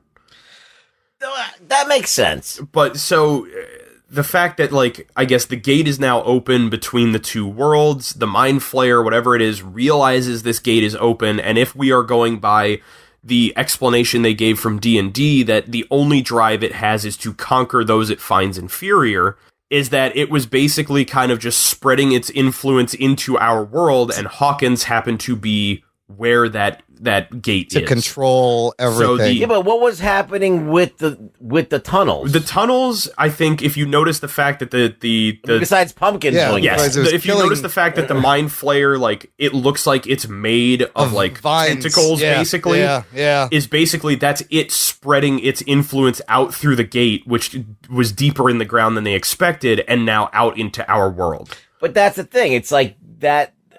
That's the thing I don't get. Okay, so I don't think it was as much like an agency, like a plan type of thing, as it was just it like feeling out what is outside of this door. But this is what I'm saying. It's like, okay, you go into the lab, right? Mm-hmm. You go into the crazy elevator, you put your suit on, and you know that you're going into a place where two realities meet. Mm-hmm. All right? Now, all of a sudden, you could just dig into the ground and go into basically the other reality. No, but it's still the same different. Reality. It's not the tunnels aren't isn't the Upside Down. This was an explanation. But all that shit's floating around in there. I think it's because like that's just because it's coming through the gate. Yeah. And it's able to spread that way. Like the vines and the tentacles and everything are all coming from the gate. The tunnels are the Upside Down. The tunnels are regular. The tunnels are not the other dimension. Right. The problem was when he first dug through into them and they start spinning the camera to be like, oh, it's the Upside Down. No, it's not. Yeah. That was a very poorly done shot. It was artsy, because but it's confusing. very misleading. Yes, it was artsy to be artsy, but confusing. But I'm saying, like, when Hopper gets surrounded by the vines, this is what happens to Barb, isn't it? Kind of. But she was in the Upside Down when that happened. And there's always that shit floating in the air, so it makes it seem like you're in the Upside Down. It's the idea that it is the Upside Down spreading into the world. Yes. But you are not technically in the other dimension. Correct. All that shit floating around is from the polyps that kept spraying him in the face and everything. So it is legitimately just it is a cancer that is growing under the ground. And I always thought it was odd that no one got anything from those polyps being sprayed in the face to them. Yeah, a lot of people breathe those in, but nothing happened. I think it's over time, because if you notice, Hopper started vomiting blood when he woke up in the tunnel again. Oh. Because he had been breathing that shit. When it happens to Dustin, he starts coughing and retching, but it only happened once, and then they got out of the tunnels. It's not like a virus that suddenly hits you in the face. It is like, you have to be breathing this for a while for it to poison you. For it to turn you. That's what I got too, is that the vines were just this thing trying to grab root in our world. It's just this extension of its influence, but it was not the upside down. But I could see how that could be confusing. They didn't. They could have easily explained it with just Paul Reiser like saying 2 sentences. Right. No, I was confused. I was like if the gate is there, but for some reason this thing can spread out under the ground. Yeah. And, why does it need the gate? Yeah, well, it's coming. Gate? Everything starts at the gate. I was going to say, it's not that it needs the gate. No. It's just that the gate is there. Like, it could form itself into vines and fucking do shit to people and, like, attack people and stuff. That's a good point. So it's like, it's already manifesting itself. So I was like, really, like, why is the gate even necessary? Was it even need to be open? It's already affecting the world that we live in. I think what it is it's the idea that, like, it infected under the ground and everything. Granted, this is just kind of speculation at this point. It infected these areas under the ground because it's been spreading its influence and basically like mapping Hawkins. Yeah. But because the world itself is not the Upside Down, it probably can't inhabit the world yet. Right. Yeah. So it's like it has to corrupt it for the actual Mind Flayer to be able to move through the gate. That makes some kind of sense, but it's still kind of murky. But it's very muddy. And it's very, and it's because they built concepts to run with, but they didn't build an idea of like why. Right. It was just what is happening now is this. What is happening next is that. But they don't go into like, well, why would it need to do that? The rules are muddy, and like they don't even kill the guy at the end. We're just kind of, he's still alive. He's just pissed. He's aware of 11, and they teased that last scene, which seemed a little bit like fan servicey, but whatever. He's still there. We get it. He's come back, but like they didn't really achieve anything. What'd you think about Barb? Hashtag justice for Barb. What? Nobody cares about Barb. Yeah. Why was this necessary? Who cares about Barb? That storyline confused me in the beginning. I was like, what are they doing? What are Nancy only and Jonathan gingers doing? care about Barb. Well, no, and that's the thing is, I honestly, the only thing I cared about Barb was that her death was one of those moments where you're like, oh, so like, you know, the bookish virgin got murdered, so now we know that nobody is safe. It's the twist on the horror movie trope. And when in the Nerdist interview with the Duffers, they were talking about Barb and everything, and they said, we didn't expect people to react that way, surely because we didn't write her to be a character that was like, you know, I feel like they wrote like that. Nobody really. No. But this is the thing, Matt. Nobody really cares about anything. It's just a meme, and people want to meme That's exactly what it was. Everyone for the fans. Everyone who loved Barb loved Barb because it was a teenage girl who looked like a 40-year-old librarian. Yeah. Yes. And so all of your nerd girls immediately latched onto this because they're like, oh my god, that's so me. And you're like, okay, great, but the character's gone. She's dead. It doesn't matter. I can understand the idea of like this weighing heavy on Nancy because it was a friend that she abandoned and that led to her dying. Yeah. But like to have a major plot point be her like seeking out justice for Barb's death. Yeah, that was another thing I want to jump in here because that guy doing that thing where he tells them they have to fuck. Yes. Oh my god, Brett Gelman. Brett Gelman, I love him as an actor and a comedian. But I didn't think that. I thought that was like really odd. Right out of that. It is so weird. There has not been a more awkward moment in television in the past few years than a 40-year-old man goading high schoolers into fucking in his bunker apartment. That's all I could think of was there's a 40-year-old man sleeping there, and he just told these two teenagers to go fuck in the guest room, and he knows what's going on. I was like, this is weird. You guys, like, there's a thing here. I'm totally wasted, and I've been serving you alcohol, which is illegal. Yes.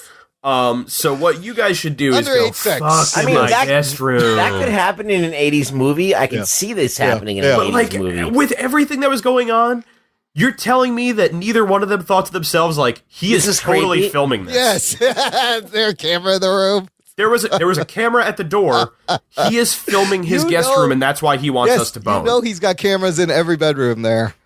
I don't know. I just thought they did that whole thing and they outed the lab, and I was like, what was that? That's it? Like, it didn't amount to anything. I thought that was some forced shit, It was though, very to get forced. them to fuck. Yeah. The problem I had was the first season, Nancy and Jonathan, it felt organic. The two of them coming together. They were forced into this situation. He's the only one that seems to also care about Barb, and so on and so forth, and it works. They forced the two of them together again this season because they already established the love triangle storyline, and they realized they hadn't developed Jonathan as a character at all. Yeah. So the only reason the two of them are interested in each other is because, well, they have to be for the love triangle to exist. Well, they have the shared experience. He did have a great line where he's like, how's the pullout? And the guy's like, excuse me? Oh my, I fucking choked great. When I heard. I was like, oh, the couch. I was like, he's 16. Yeah, this is not okay. Like, none of this is okay. That doesn't bother me. It's just that it's just out of place. It just doesn't belong in his. It just doesn't belong. It's like all of a sudden he's the magical genie he's the fuck genie. Like he figures it out. And like, you will fuck each other. And like, okay, I guess he's right. That was weird. That was weird. All right. Well, anything else that didn't work for you guys? Well, that's it. It's like we're nitpicking. But like, you know, at this point. Let's see. I was a little iffy with Max as a character. And this plays also into us talking about how Mike was a shitty character this season. Yeah. Yeah, well, they didn't give him anything to do. But look, I did it. I love the snowball scene and the way they ended it and getting all that closure. Like that was really sweet. I get that they wanted to build on the idea that like Mike is still so infatuated with 11 that like every night he'll be on his radio being like, "Oh, it's day 420 and still here, still waiting for you." Yeah. Like, all right, dude. You fucking watched her disappear in a puff of smoke. Like, she's probably dead. I feel like you're at an age where you can understand the idea of death. Were you guys disappointed that 11 was so removed from the group the whole time? Like, did that work? The separate storylines? Kinda. Yes, because I don't know. I feel like that it really they had to. Because 11 is the MacGuffin. Yeah, she'll make all the problems go away. She's the Hulk. She is the straight up. She was Deus Ex Machina incarnate. Yep. I just think that her being. This is the thing. They did something kind of brilliant, but at the same time, it kind of held it back from the dynamic of her interacting with the guys, which was fun to watch in the first season. Yep. So it's her interacting with Hopper. And which was fun to watch too, but in a different way, because they had a good dynamic. Because he lost his daughter, he's trying to like help her, this and that. But I feel like that separation from the pack was too long. Yes, and they could have probably thought of a way to incapacitate her so she couldn't do anything till the end. You know, maybe she gets caught by the lab again. And something. I wish she showed up a little bit earlier, and instead they gave us this convenient show up when we fucking need you. Now, do you think Hopper's daughter is involved in these experiments? No. No? That's why she died? Isn't she dead? I know, but do you think that's why she died? No, I'm pretty sure what they're kind of building at is the idea that she died from something that was Hopper's fault. Ah, okay. Or he thinks is his fault. Yeah, he's blaming himself. This is what then led to him being so overprotective of 11. Yeah. Which is why he's like, we don't ever leave, because if you don't leave, you're safe. And it's like, because then he can't blame himself for another girl dying. Or whatever. The problem that I had with Max was, I feel like I understand the idea of bringing in a new girl. Yeah. I understand the idea of Mike being like, I don't want her around because she's not 11. And then the whole concept of 11 not liking her, which, by the way, they never resolved. 11 and Max meet once, and 11 gives her the fucking cold shoulder, and they never interact again. She just walks by her. She's not even like, who are you? But I feel like she never really had any point other than being the new girl that Dustin and Lucas like. Yeah. And her own story, which, because it was the whole thing with Billy, was so muddy that it didn't feel like it had a point. Yeah. And the only redeeming moment she had was driving Billy's car with all of them in it. And taking Billy down, to get them over to the hole. Yes. Yeah. Like, outside of that, like, she legitimately was just like, show up. You guys are weird. Oh, you guys are liars. This is all stupid. Oh, wait, this is all real? Okay. I do love how she was kind of like calling them out like she was the audience. Like, he tells her the story and she's like, it's a little derivative. It could have been more original, but okay. And then the line where she's like, why are we running towards the sound? Like, she was that person who's just, thinking what the audience is thinking, saying what the audience is thinking. I do hope Joyce and Hopper hook up, because I think they should. Funny enough, was watching the first episode when they bring Will to see Paul Reiser and he refers to Hopper as Pop. Oh, yeah. I thought that they were actually going to wind up revealing that Hopper was actually Will's father. Oh, holy shit. Because then it would have at least had an added, like, bonus reason for him to be so invested in taking care of Will, other than just because he likes Joyce. Yeah. I do love that 11 is his like legal daughter now with the name Jane Hopper. I thought that was very nice. Very. I was gonna say, because especially in the first season, like, they build on the idea that like Will's actual dad never cared about Will. Yeah. And it would have made sense if Will was not actually his son. What happened? Wait, I forgot, because his father is in the first season, but what happened to him? Jonathan goes to his place to find Will because he thinks Will ran away and went to his dad's place. Right. And basically, his dad there is like, no, the little queer's not here or whatever. And Jonathan gets into like a fucking fight with him about it and leaves. And then at one point, I think he shows up at Joyce's house and they talk. And then he just leaves again. That's it. He's just gone. It's that he's just the dick absentee father because he left. Yeah. And it would have made sense if he found out that Will's not his kid and she had an affair with Hopper. Yes. Well, yeah, then he would fucking divorce her and leave. That's why I'd be pissed, because they all went to high school together. But they did not do that. But that didn't happen. That's not what happened. That's a different show. We don't know yet. It could be possible. And I'm going to pitch to you one thing I feel like they could have done with this show that would have been a huge risk. Yeah. It would have been dark as fuck. Yeah. But I think would have shown a massive push for being original with this show. Okay. They should have killed off Will at the end of this season. Oh, snap. I mean, like, as they exorcise the thing, it kills him? Yeah. Because it shows... What would have done? It shows that this monster is fucking far more dangerous than anything that they've ever dealt with. I like this. And it also would have been... I mean, the tough part is like when you have a show where all of your main characters are 13-year-old kids, to kill one of them you're going to lose fucking viewers. I don't know. I mean, Will didn't really do much. But I was going to say, it kind of clears up the fact that like Will's whole point in this season was, I have PTSD. Now I'm the host for an evil monster from another dimension. Yeah. And I have been fucking you all over this whole time. Oh. It would, like, when I was saying before, they should have had it that Will, like, had to have some kind of internal struggle with the Mind Flayer. Yeah. To have Will basically sacrifice knowing that it will kill him to get rid of the Mind Flayer would have finally given him something to do. Yes. Would have finally given his character a reason to be around. Yes. And would have been just enough to, if you want, Joyce has to leave now. Or it's just because, like, after Bob dies, they have, like, Joyce almost doesn't give a shit that Will's in danger anymore. Yeah. Like, she's just so pissed that everything has been, like, against her. Yeah.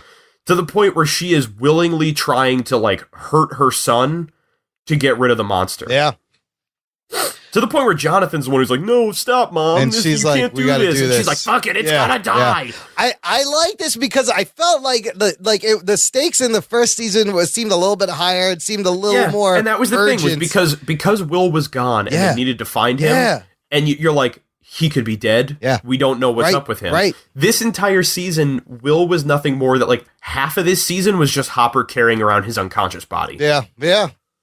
Which is the thing. But there was, like, nobody, aside from Bob, which is a guy we just met, so you care, but not really. Like, there's none of the characters really changed much by the end, and they're still, like, nothing really. And that's the thing, is in the first season, because you don't know anybody, yes, there are stakes that you don't know who is safe. Yes. Because it's the second season, the first season was so popular, and you know they're going to do more, they already have plot armor around all of these main characters. So to kill off Will shows, no, fuck you. Anybody can wind up getting hurt here. That's what makes Game of Thrones great, because you know that anybody could die at any point. Well, and like, so I think part of the problem is the format is Netflix itself, because Netflix, honestly, think about it. They don't give a shit about quality. They just want the buzz. They want the subscriptions. They don't care if it's a piece of shit. And I feel like there's no quality control because they could just put out whatever they want. So for the platform, just give me more of the same. You're going to get people watching, and we're happy. It's still a good show. It's still a good show, yes. The first season, I think the thing that worked so well with the first season was Netflix took such a gamble on the Duffers with this. Yeah, yep. And they had no clue how it was going to do. So they wrote a story that could be told in 8 episodes and be over. Yeah. No, but they left some threw in a little teaser at the end of like, maybe it'll still be open for a second season if you're all right with that. Yeah. Once they got a second season, now they have to start writing for, we're going to have a third and we're going to have a fourth. Yeah. And like, so the problem was that this season wasn't a solid story.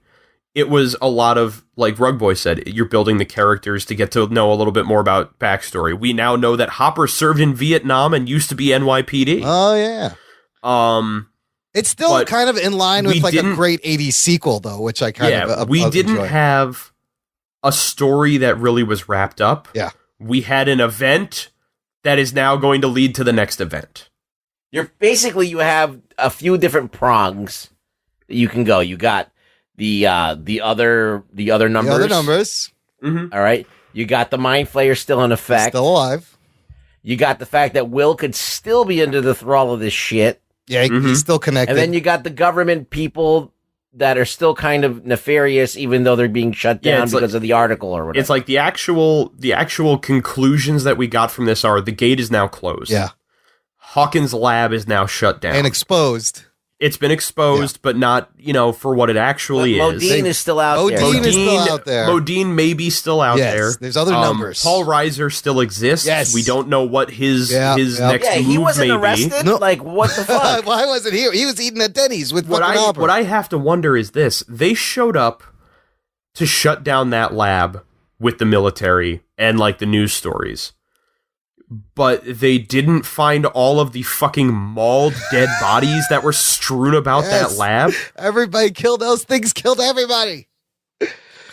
Well, they're going to it's cover up. It's more government cover up. Another reason I love the whole concept of this, and for the listener, if you guys want to check this out, is Project MK Ultra. A lot of it, they based a lot of it on that, which was an actual CIA government project that tried to use mind control in the 50s and 60s. And if you want to see amazing. If you want to see a humorous take on it, you can watch the George Clooney film The Men Who Stare at Goats. That was part of MK Ultra in the movie? Yes, because there was, I don't think it was the entire thing. Okay. That was more about the attempt at psionic warfare in the Cold War. Yeah. And there is a point during it where they touch on MK Ultra, where one of the guys tries controlling a dude by dosing him with LSD and flashing lights at him. Well, that's what it was. It was a lot of LSD. Ken Casey, who wrote, what did he write?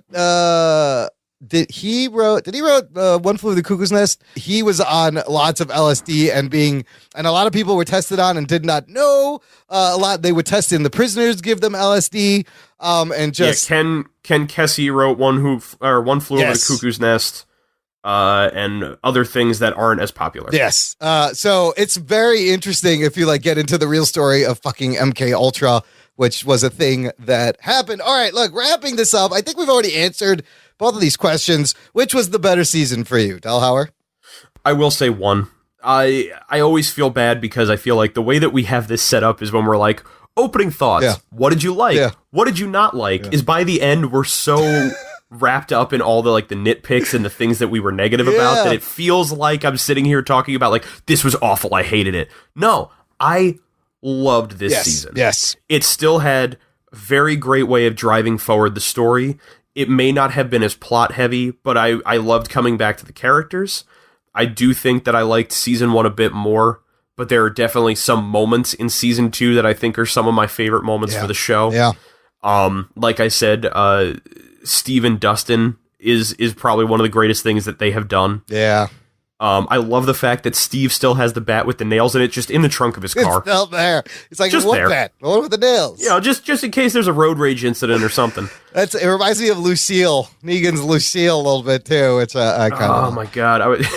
Rugs, better season. Which one did you like? Well, obviously, I think the first season's better. Because, first of all, it has a surprise factor. You don't know what you're getting into. It unfolds. Now you hit the ground running. You know everything that there is. There's no mystery left. You know about this. You know that there's another world. There's an upside down.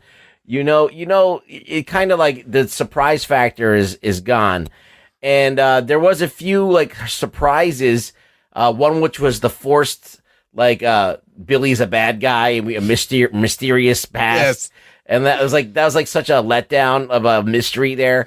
And then the other one was the Number Sisters, of 8 and her gang, which I thought was, just not, it was out of place in the way that they used it. Yeah. And I don't want the show to go in that direction. I see. Okay. I want the show to still be a scary show and not like a New Mutants show. But other than that, those are the two things that really knocked it down a peg for me, because I knew what was coming and there wasn't any real new revelations about the Upside Down or anything else, or real big revelations, other than we didn't know that there was still a live test subject still alive. We didn't know that. That's the only big reveal that you got. You don't they also have powers, but so the surprises weren't as big as the first. The first one was just fresh and had all this new shit. You never saw it before. You were, whatever. It gave you a different feeling. This seemed like more of the same, but they still kept the quality of the show. They still did a lot of character development. They introduced they expanded the cast. They diversified the cast a little bit, which I liked. I just didn't like the way that they presented the episode, but I think it's cool that they're starting to branch out. And at the end of the day, I'm more interested in what's going to happen in season 3 because season 2 is basically a setup. So you have to look at it in its whole. Like Game of Thrones, you look at one season is weaker than the other one, but in the whole grand scheme of things, it's a great piece of art. Everything, and I feel like it's going to be kind of like a Game of Thrones where everything means something moving forward. Every season is kind of a part of a bigger whole. I mean, I agree mostly with what you guys say. It's kind of the first season of Daredevil is just so much more special than the second season. It's kind of the same thing. I love the first season because it was fresh, it was exciting, it was different. But yeah, no, you guys said all the reasons why the second season just a shy better, but it's kind of because of the success of the first season. I like that they gave us more of the same, but I also think that was a little bit of a negative that it was more of the same.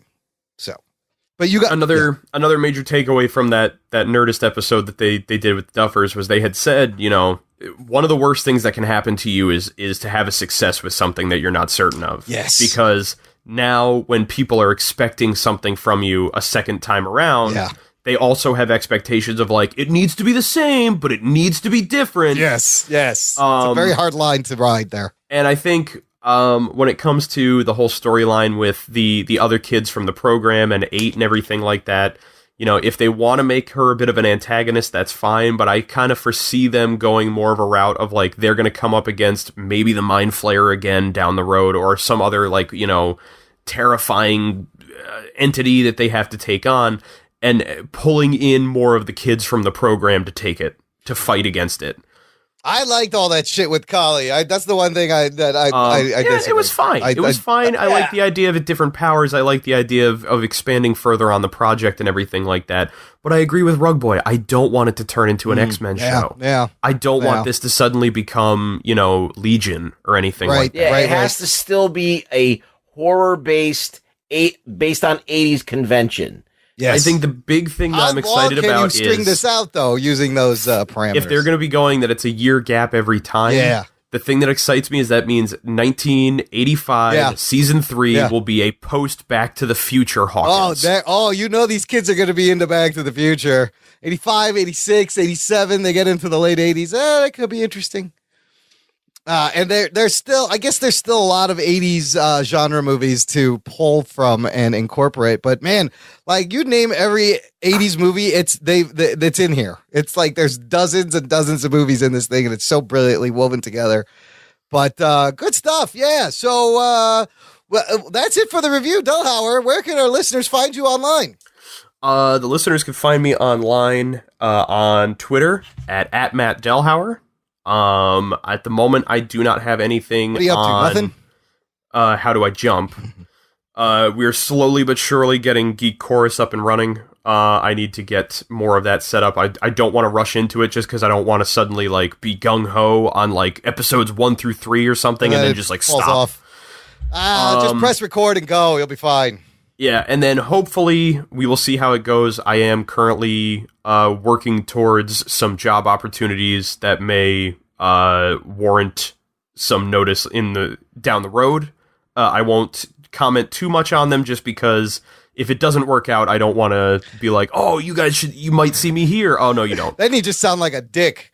Yeah, and it's recorded forever. So yeah, because then every time I come back to this episode, it's like, oh, I remember when I got passed up for that job. Yeah, that was the time when the thing fell through. Great. Ruggs, where can they find you online?